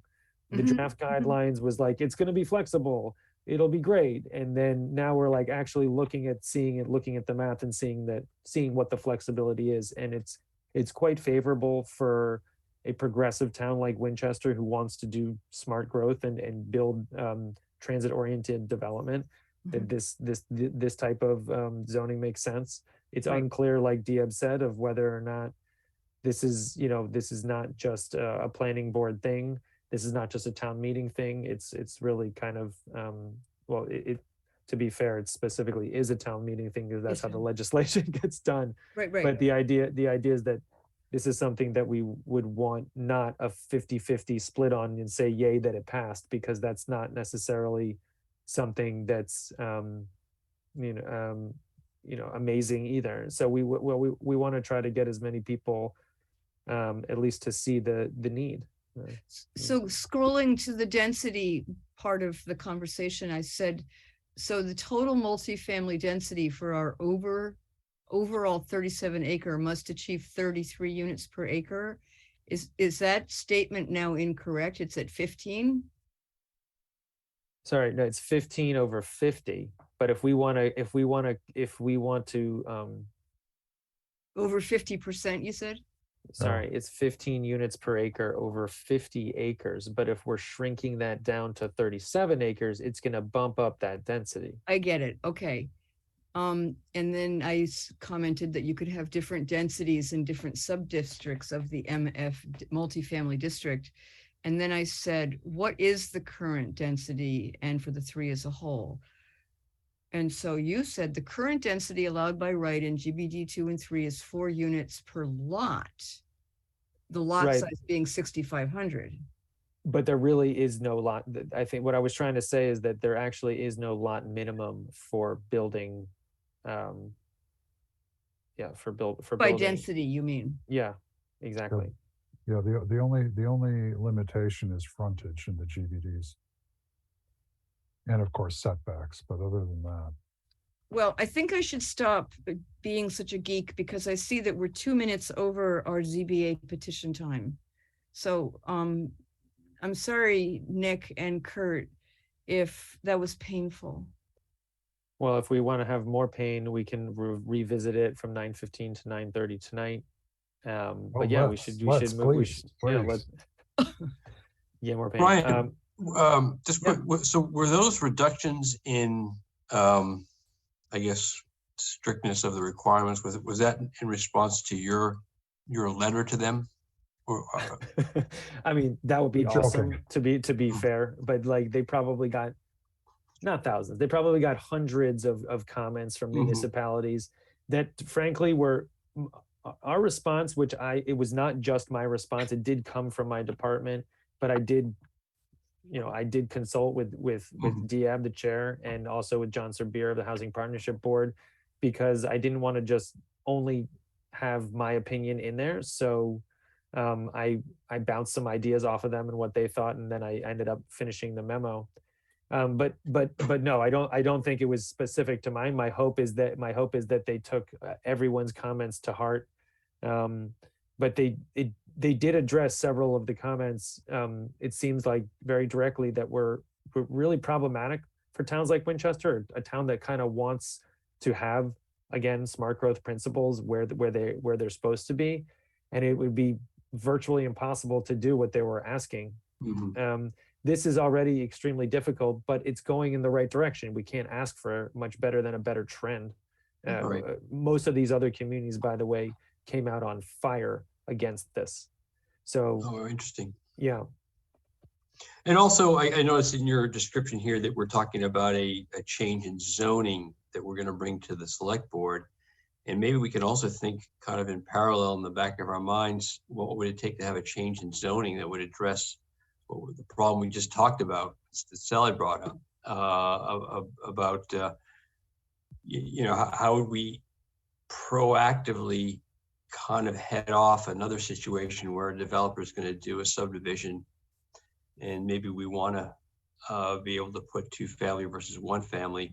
So I'm wondering if that's also a thought process that we can kind of have as we're thinking about this zoning change. Right. Yeah, I want to, yeah, very completely different from the section 3A zoning change, the MBTA multifamily zoning that we're talking about, but is related to the density question in town that seems to be coming up often. It's the density question. It's also the process. It's the same body that would have to approve it, which is the select board, I think, No, or no, town no. meeting. Town meeting. Town Yes. meeting. It's town meeting. It's a Select it's a board zone. Yeah. has no say in this. Okay, well, town meeting. Town meeting, yep. So somehow, in spite of the fact we had 20 extra minutes, we're now 5 minutes behind. So My let fault. us move directly to our ZBA petition hearings. If you would dial them up, please, Brian. And I understand, are we gonna go to Salisbury Street? That's the only one. Yeah, that's correct. The only one we're talking about tonight is Salisbury Street because 15 to 17 Tufts is still in redesign. Right, so will you lock me out because I'm being recused? Oh, that's right. Oh, yes, you. That is Put her in correct. the waiting So room. I guess we are opening this up, and you are recusing yourself from this petition. You'll let me know. You'll text me or something? I will text you. No, I'll just let you back in. I'm going to put you in the waiting room, and then when you're done, I'll let you back in. I get but it. I Okay, can thank give you. you a heads up before I do. Okay, we will see you in a bit. Okay. Okay, 36 Salisbury. So I'm just going to go through this real quick and then hand it over to Brian Manter. Can you pop up the packet? It's a very large one, but Yeah, at least I will the get that up. First, let me go through my, if you don't, let me go through my memo and then I'll get the plans up. Or you're saying you want to see the memo? No, go ahead. Just, at some point pop them up. Sure. So the petitioners here at 36 Salisbury Street are seeking a special permit to construct an addition that's located closer to the side property line than permitted as of right. The house was built in 1930. No individual B form is on the file with Macris. However, the property is mentioned in the Old West Side Salisbury area, and it was included in the submission package from the applicant, which is always nice to see because we don't always get those Macris packets in the application. So that's always nice to see that the applicant is doing that.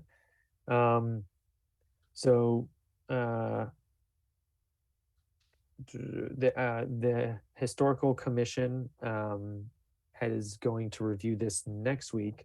The design review comments were just forwarded to the planning board, I believe today or yesterday. I can go over those if necessary.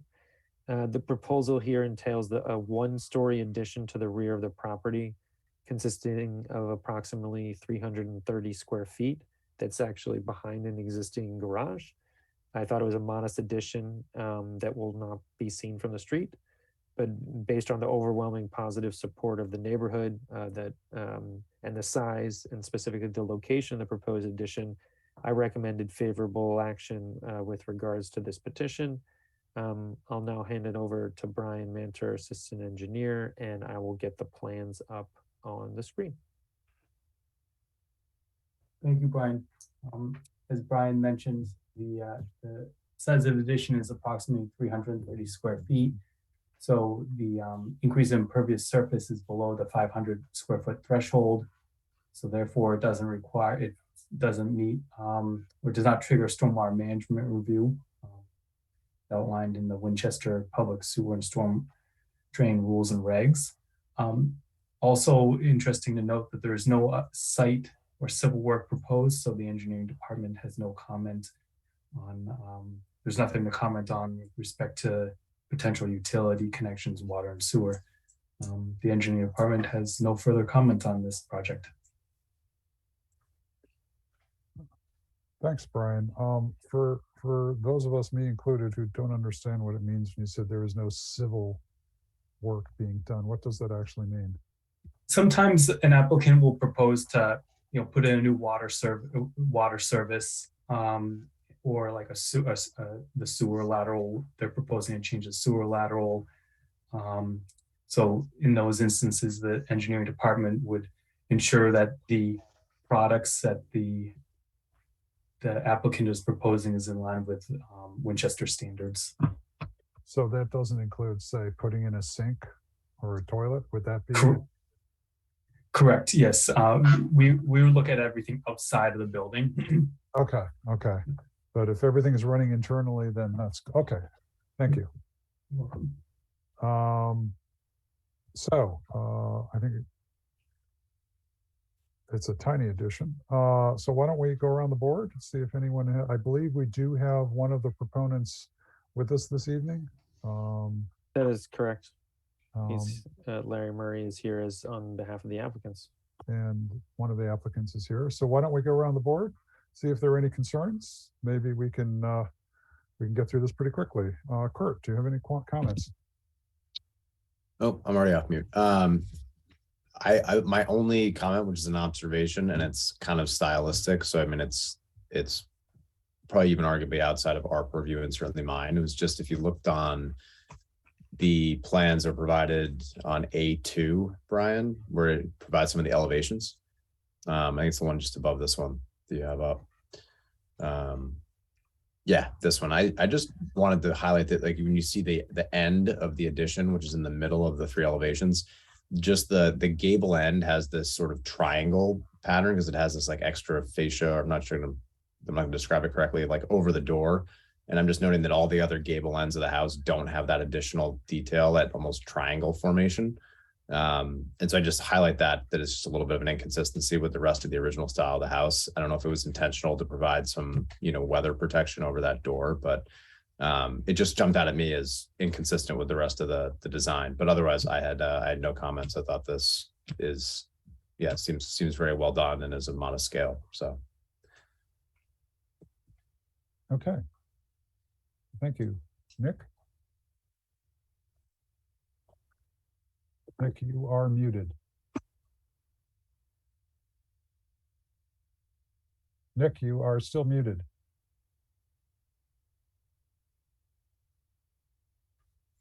I'm looking at the pictures on page 67, which I think are right below the pictures that Cora is looking at. And I like the design. I mean, the gable, these. I can see the triangle. I like the fact that the gable is in line with the rest of the roof. The full, I guess what they call a full triangular pediment there, I think is kind of a nice touch on that, even though it is different, I guess, from other parts of the house. And the windows being kind of distinct and separate are consistent, and they're more of a traditional look, as well as the door. It almost looks like a little Greek revival front with the side entrance. So I think I think it looks good to me. I can't find anything. I think it looks like a nice addition on this house. Okay, thank you. I have no issues with this submission. So if someone would move to recommend favorable action on, oh shoot, what is the magic number? I think it's 36 Salisbury Street. Yeah, we want the ZBA. Oh, we need the petition number. ZBA petition number 3976, 36 Salisbury Street. That would be the motion. So moved. We have I a second the motion. roll call vote. Kurt? Aye. I caught you at a great time there. Nick? Aye. And Dieb says aye as well. So I think we're all good to go. Thank you, folks, for showing up. And good luck when you go before the ZBA. Thank you, Mr. Chairman and members of the board. Appreciate your attention to the matter. Thank you. Great. Have a great evening. And now I think we're off to 15 Thompson. Are we, or has that been pulled as well? No, I was just gonna bring up oh wait, first let me bring. Do we have a proponent for 15 Thompson? No, this is kind of more of an administrative site plan review, because they're just doing a building permit for exterior work here. This is not, this is not like a permit. that the planning board is going through because they're not doing anything. I mean, they're doing signage and they're changing a facade, which actually is a big deal. But that is being reviewed by the historical commission. It has not been reviewed yet. So this is a building permit.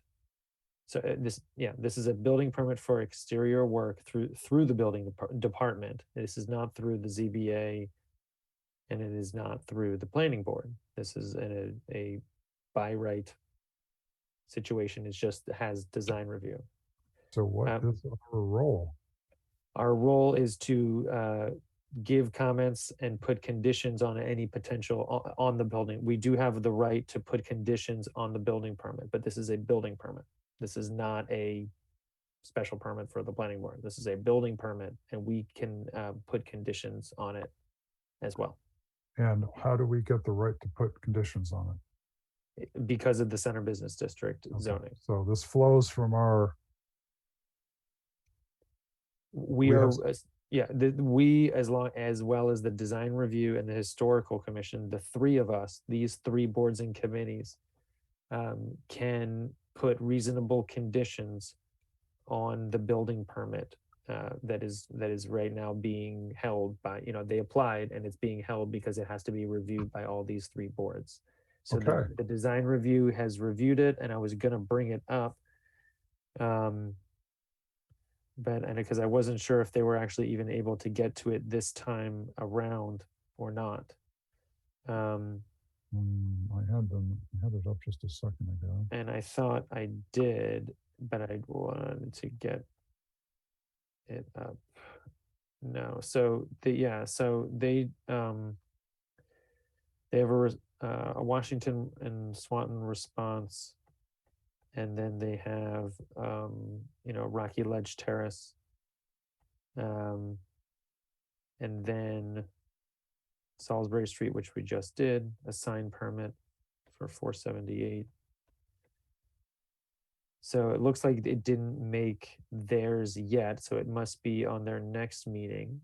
But I know that the historical commission is reviewing it on the 12th, and I'm very much awaiting their take on this, because we haven't even gotten into what they're actually even trying to do, what they're trying to do yet here. So maybe I should start there, or Yeah, I mean, Yeah. from what I could say, the only thing they were really doing that's visible from the outside is they're moving a door. they are moving. Well, yeah. How about you how pop about it I up? get into how about I get into it?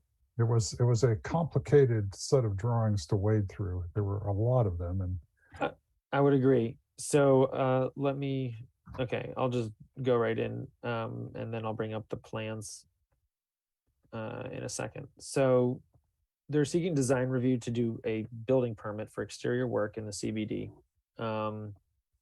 So the large majority of the work of these very detailed plans is actually interior renovations. So that's why it was really hard to read. There's a lot of layers in these PDFs.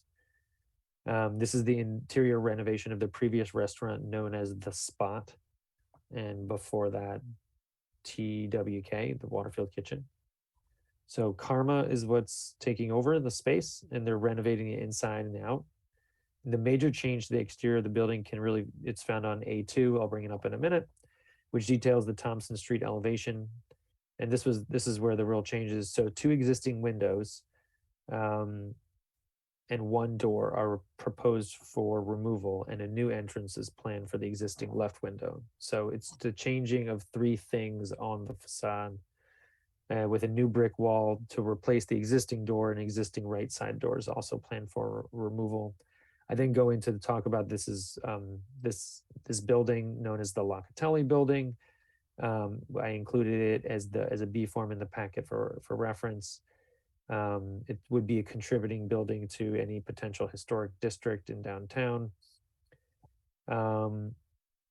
So the existing door on the front is not original, and I really, wondered why the existing door cannot be removed and just have a new door in the same location. That was just kind of one question that I had Oh. for the applicant.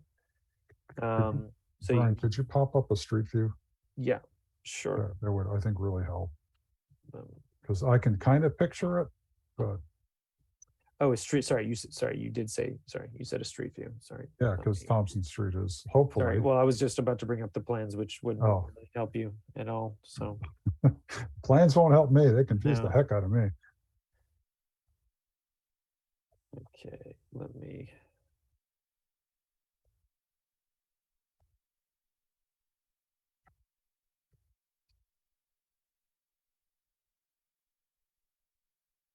So, okay. The street view happens to be a horrible view. So it won't help a lot, but I'll show you what we're looking at here. So, and it's because of the outdoor dining. So, Ooh. so yeah, it doesn't help. But basically, if you want to trust me that this is the door in here, and they're basically making a much nicer entrance that's more ornate, but in style. They're making an entrance on the left side of this big, large window. Both of these windows are completely frosted over right now and have been this whole time. So it's not like you could ever see into those windows to begin with. Hey, But they're Brian. basically, yes. Sorry, I was gonna say, if you go up and click on Street View where it says November 2020 upper corner, you can go back in time and you'll see it without the outdoor dining, right in the little box there. Yeah, click on Yes, that. good. And then Okay, go down okay. to an earlier period. Good call. Click on the dot. Yeah, click on 19. There you go. And then, There you go. Oh, there we go. thank you very much. Okay, so the idea is that they're gonna brick over this. And I can show it on the plans, and then basically have like I said, a nice entrance that is more inviting. But it is a you can't say that it's not a significant change to the facade of the building. I would imagine the historical commission would have some potential concerns. Yeah. So that window, the rightmost window belongs to a separate business, which you They've- get into through that door. They've taken so they're taking that over, and then this is this will be a window. Oh, okay. So they are really expanding. They've expanded, and there's a lot going on in the renovations that have nothing to do with us, that they are putting into this location. So the simple fix of making that existing entrance nicer rather than moving it is that's one possibility, is that they could simply make that one look nice and not disturb the facade to the left. Okay. Brian, in their renderings or their elevations, they don't show that door to the left of like the square window that's proposed to be replaced with the new door. Do you follow me? Is that door Yeah, still- yeah, I noticed the same You're thing. talking about this door? Yeah. Yeah. It's I the think nicest that's door too- there. I think that. Are you? I don't know. I don't believe that this is to this restaurant. Well, let's pop it up and see. Yeah. Okay. Yeah. I'll put If it not, up. they've definitely left it off their rendering. I don't believe it is part of the restaurant. I believe it's a door to the upstairs units or offices. Well, it looks like their rendering, they covered up with some sort of decorative panel. Let's I mean, unless their renderings are just totally out of scale. no. Let's go there. Hold on. Let me stop this share and get up the elevation drawings for And just while you're doing that, the only observation I would make of what they're doing, though, maybe one positive of what they're doing, is they are actually taking what is like a doorway that looks like it was located in a very odd place relative to like the roof line and the rest of the facade. And they are proposing putting a door symmetrically under the windows and under the peak of like the gable of like the facade there. Yeah, it looks nice enough. Seems to work. But it is strange that they don't have the door.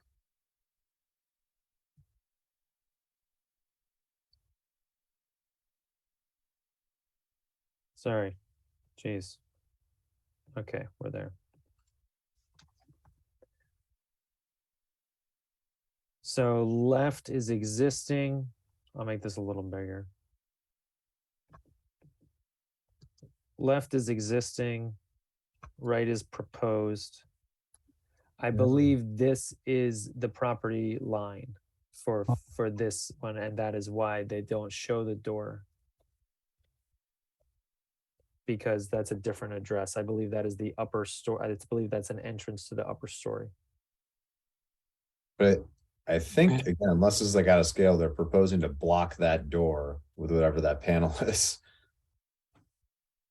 Well, this is showing the existing condition on the left here, that with no door, with I believe like I said, a line here. Here is the same line showing that there is no door. You're saying that the door is directly. The door is next to pretty this- close. I mean, it it's looks like directly that. next to the window. It looks Yeah. like that panel is either gonna be right up against the door, or it's gonna, it just looks like it's overlapping it. If you, Yeah, I Yeah. can toggle between. It Yeah, looks, that door is still underneath the gable roof. right, yeah, it looks like it's gonna be covered up. It looks like they left it out. Yeah, it's, if you You're look right. at, No, you're right. yeah, so that is not, that's not existing, so. And unfortunately, Google is not letting me zoom in. No, you're all right. So I can toggle between this one, and then you can see here, like you Oh, said, there you go, yep, like you said. So if you just come straight down off, it's not showing in the existing, which it should. yeah, So right under here, this does look weird though. This, looks scrunched. yeah, it doesn't actually. Well, the Oh, and existing, yeah, the existing also, I mean, there's a lot of detailing missing on this drawing. The window's not the same. It's kind of just funny that it just actually. Well, a door, yeah, a door is a big deal. Correct. that- Oh, the door is a big The door. rest of it is not. And that's a nice door, so. So maybe that's we're providing comment to the building department through there's online permitting now. It's just for building permits, so not for special ZBA or anything like that. So the comments that we would deliver would be in the form of whether their votes or not it's really not. It's really conditions that we would put, and one of them, we could certainly talk about the existing conditions plan. The existing storefront elevation is incorrect. That it doesn't show the removal of this door. It talks about the removal of this door. Yeah. Yeah, I just think that, given that door's location, I'm not happy with it gone, and I would still prefer they put the main entrance in between the two large windows.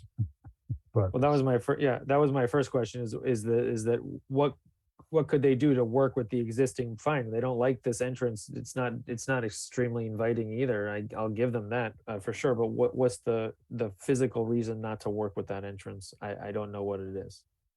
yeah, Presumably it relates to the interior layout. But what is the scrolly thing to the left and right of the door, the new door? yeah. Is that Design. decorative? It's a decorative. I think it's stained glasses. But it says see detail 8. So if we, I can show you.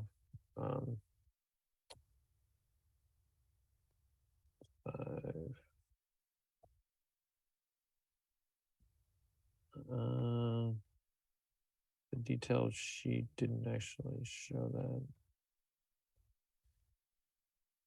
Keep going here. You know, they managed to cram an awful lot of pages into their permit. Yeah. I'm sure they're all worth it to someone, but an awful lot in there. Sorry for the headache. I should pause this, and then you don't get to see all the scrolling. But yeah, I believe, like I said, I believe it is stained glass. Yeah, that's okay. I'll look it up. Um, I'm sorry. but it is a detail sheet. It said number 8. Can but- I go, I just need to look back for clarification. This is coming before us for comment because it's really not a planning board thing. This is a by right building permit for exterior work. And the planning board, the design review, and the historical commission may impose reasonable conditions on by right building permits in the center Okay. business district. I get So it. this Good. is, yeah, so that's you. it.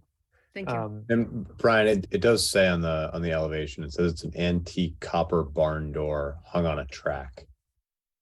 But the barn door will be fixed to the wall. What page, sorry, what page are you on? That elevation we were just looking at, the proposed storefront elevation, it's like in a little note. Gotcha, okay. So I don't know what page that is. It's page 80 in our packet, but Yeah, that's all I wanted. Okay. I think there's like a little note right at the bottom. Oh, there's the detail. Oh, I saw it as detail 8. It's detail B right here. Gotcha. Yeah, I Okay. see it. Sorry about that confusion. So that's the question, and maybe this is also just a point for that I could just reach out and actually just talk to them to find out the reason. But that it's so again, it's conditions that we could. Why are we here? That's the question. The answer is that because we can put conditions on a by right building permit for exterior work in the center business district. Yes, that's helpful. Thank you. So I didn't have much, like a very large, I was not emphatic with my determination. I'm very curious to see what the historical commission would find. It also, like I said, doesn't look like the design review was able to get this on theirs. Yeah, so in terms of this evening, it's a question of what potential conditions would you want to put, and if it's nothing at the moment and you want to wait till see the historical commission, then it's really no comment. Whatever the historical commission will say, we'll we could agree or not. But if we're just going to wait for them, then I don't know how much that adds at this time. What's the timeline for this, Brian? They have, Well, it's weird because this is not like a ZBA. This is not a planning board. This is not a special permit Right. where, there's a hearing procedure and all this where it's specifically defined. So it's basically stuck in the building department right now until all these reviews happen. There's not a timeline that I'm aware of. okay, so it's not like they have to get a response within 90 days. Not that I know of, but I mean, it's certainly, it's on our agenda to review. If there's no, I would say no, there's no hurry, but if there's things that we need, then we should figure that out, or what are the questions, that type of thing, and not just punt for 2 weeks just to punt, but what would be the aim to, what types of information I think are you missing to make a decision? So my biggest one is an understanding of why that door isn't on the drawing. Uh-huh. And also why they can't they can't renovate the existing door. Mm-hmm. Because to be honest, I don't think they're ever going to match those bricks, and it's going to look like a patch. So I think there's already, sadly, portions that our patch. other things that are bricked over or already. Go back to your photograph, street view. Well, it's somewhat changed over time, and I think maybe we could show that. But so there's Well, nothing there. But there's nothing that looks like, I'm looking at something from August 2019, Mhm. and everything looks. It's possible that doorway in the middle, the existing new doorway, was actually placed into the building, but I can't tell. Street View is not being kind to me tonight right now. But it looks pretty seamless at the moment. But So would a condition be that they have to take extraordinary measures so that there's complete matching of the brick patch? I mean, that's a lot. The bricks have to be weathered, the mortar has to be a particular color to match, and what it looks like. And that is typically what something design review would require. it's definitely, the mortar's new. The mortar's new in that section. Yeah, it looks like the bricks next on either side of the door, or at least the mortar, is new. Yeah. And it looks like they could come up with at least what we see here as a patch. which isn't terrible. I mean, you know, maybe the design review committee would suggest tinting the mortar, but it's probably doable. It's typical if everything in the CBD is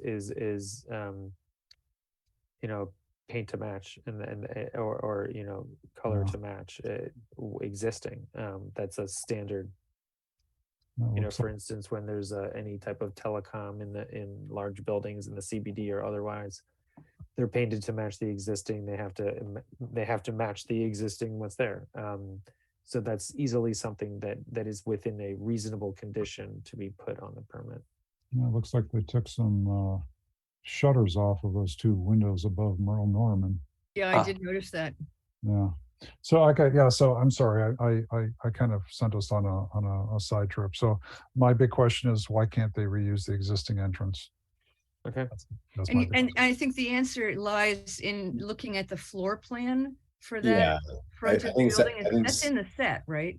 I think Sally's so. right. The floor plan isn't there, and I'm sure that's gonna be their answer, because they're moving the kitchen from right there, actually, where the new front door is, to the back where the bar used to be. You can see in the plans, they're reconfiguring the entire space. Right. No, yes, but the question is that that's operated as a door for whatever. Why can't they work with the door? I mean, yeah, it's obvious that that's why, but I think that the question could be raised, but they can might have reconfigure a it reason why somewhere else. the flow of all of that, Right. you know, it is beyond us. Yeah. I But have one it's other worthy thing, of a which is question. the Mm. diagonal door. When you look at the elevation, it doesn't look like they're gonna make it not look like a door, except for the fact that it won't have a doorknob, so people won't think they can. It looks like it's actually going to be the same shape. It looks like it's just going to be where a table ends up maybe backing up against, so you could still even like look in there and see what's going on. So Right. it looks, it's actually going to look the same, but it is, you know, again, it's changing the facade pretty significantly in three different locations in three different ways. You know, it probably is much better for the flow of the restaurant. It's also expanding the restaurant. Mm-hmm. Does it change the look and feel of the street?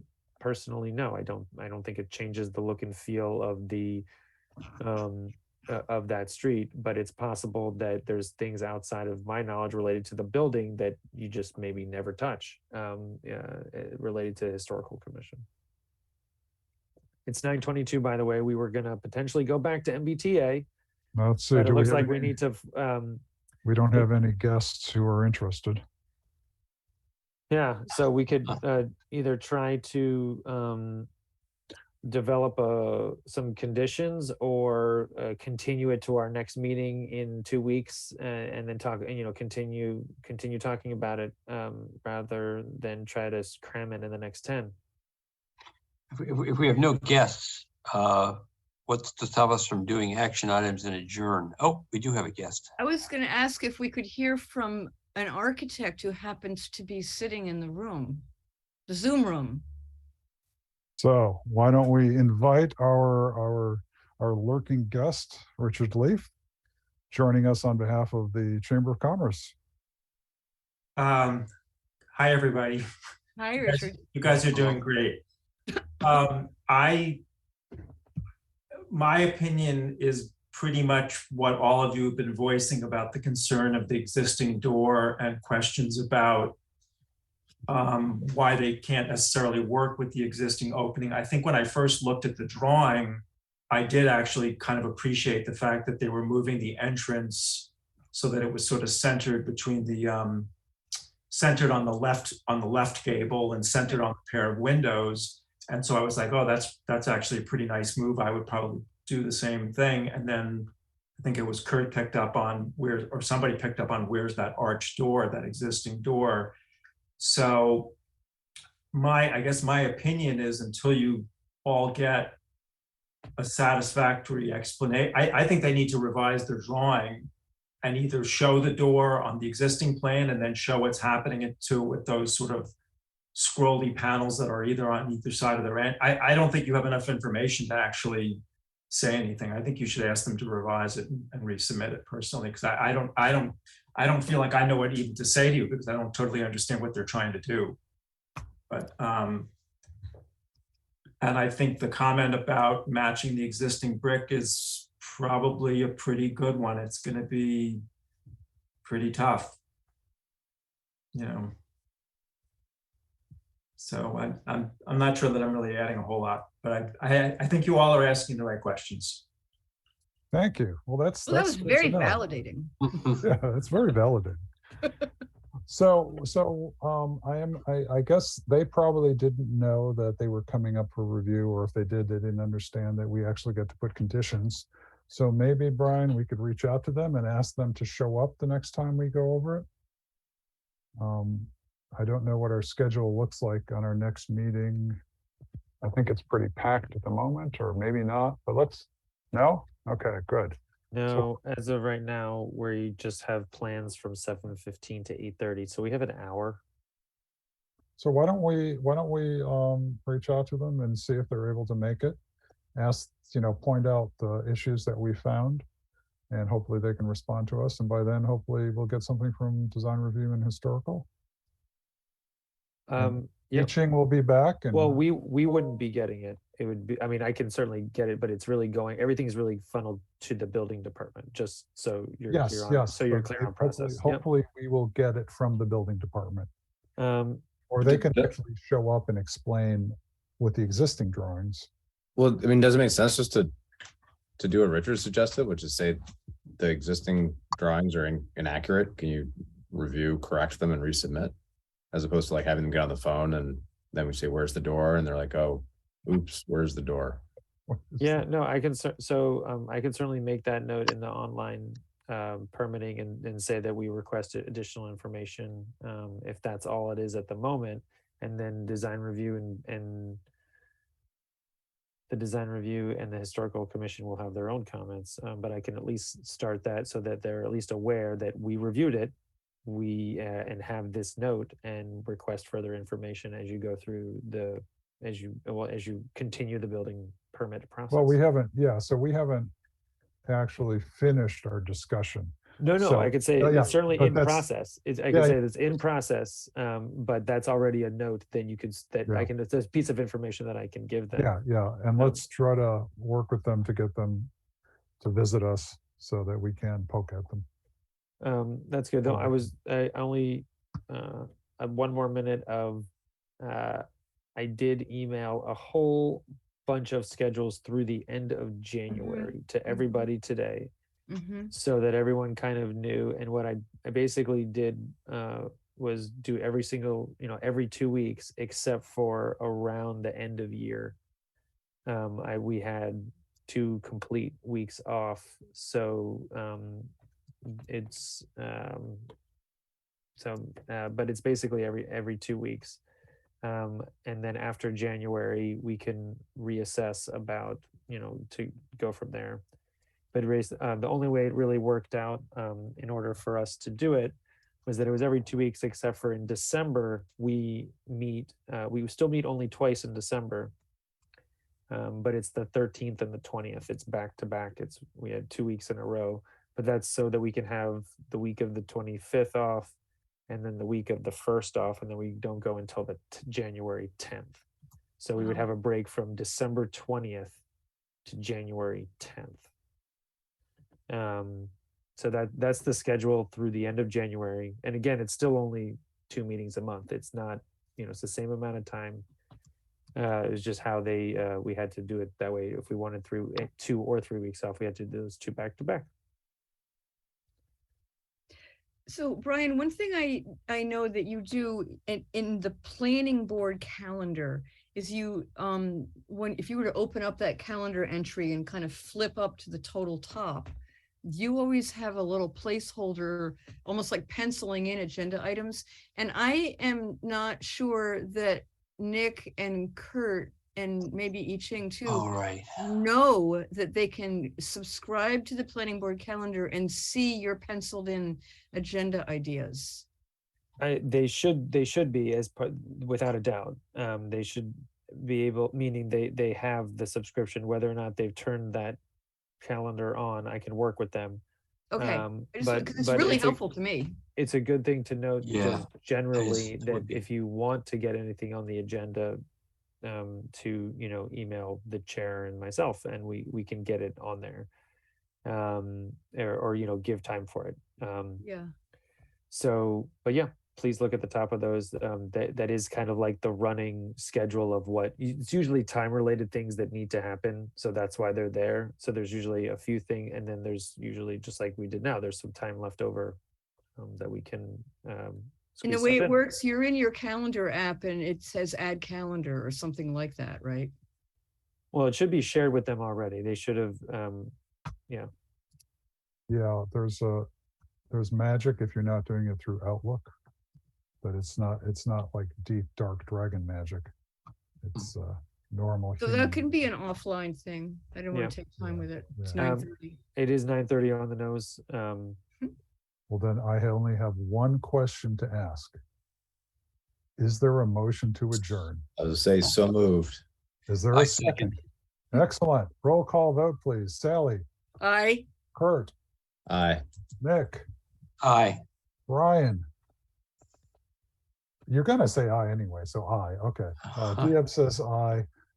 We are adjourned. We will see you all in 2 weeks. Thank you. Bye, Richard. Thank you, Great. Richard. Thank you to WinCam. Thank you to our loyal viewers out in TV land. Hope you all had a great Labor Day weekend, and we shall see you all later. Have a great night, folks. Bye. Evening. Good night, everyone. Bye, guys. Aye. Record.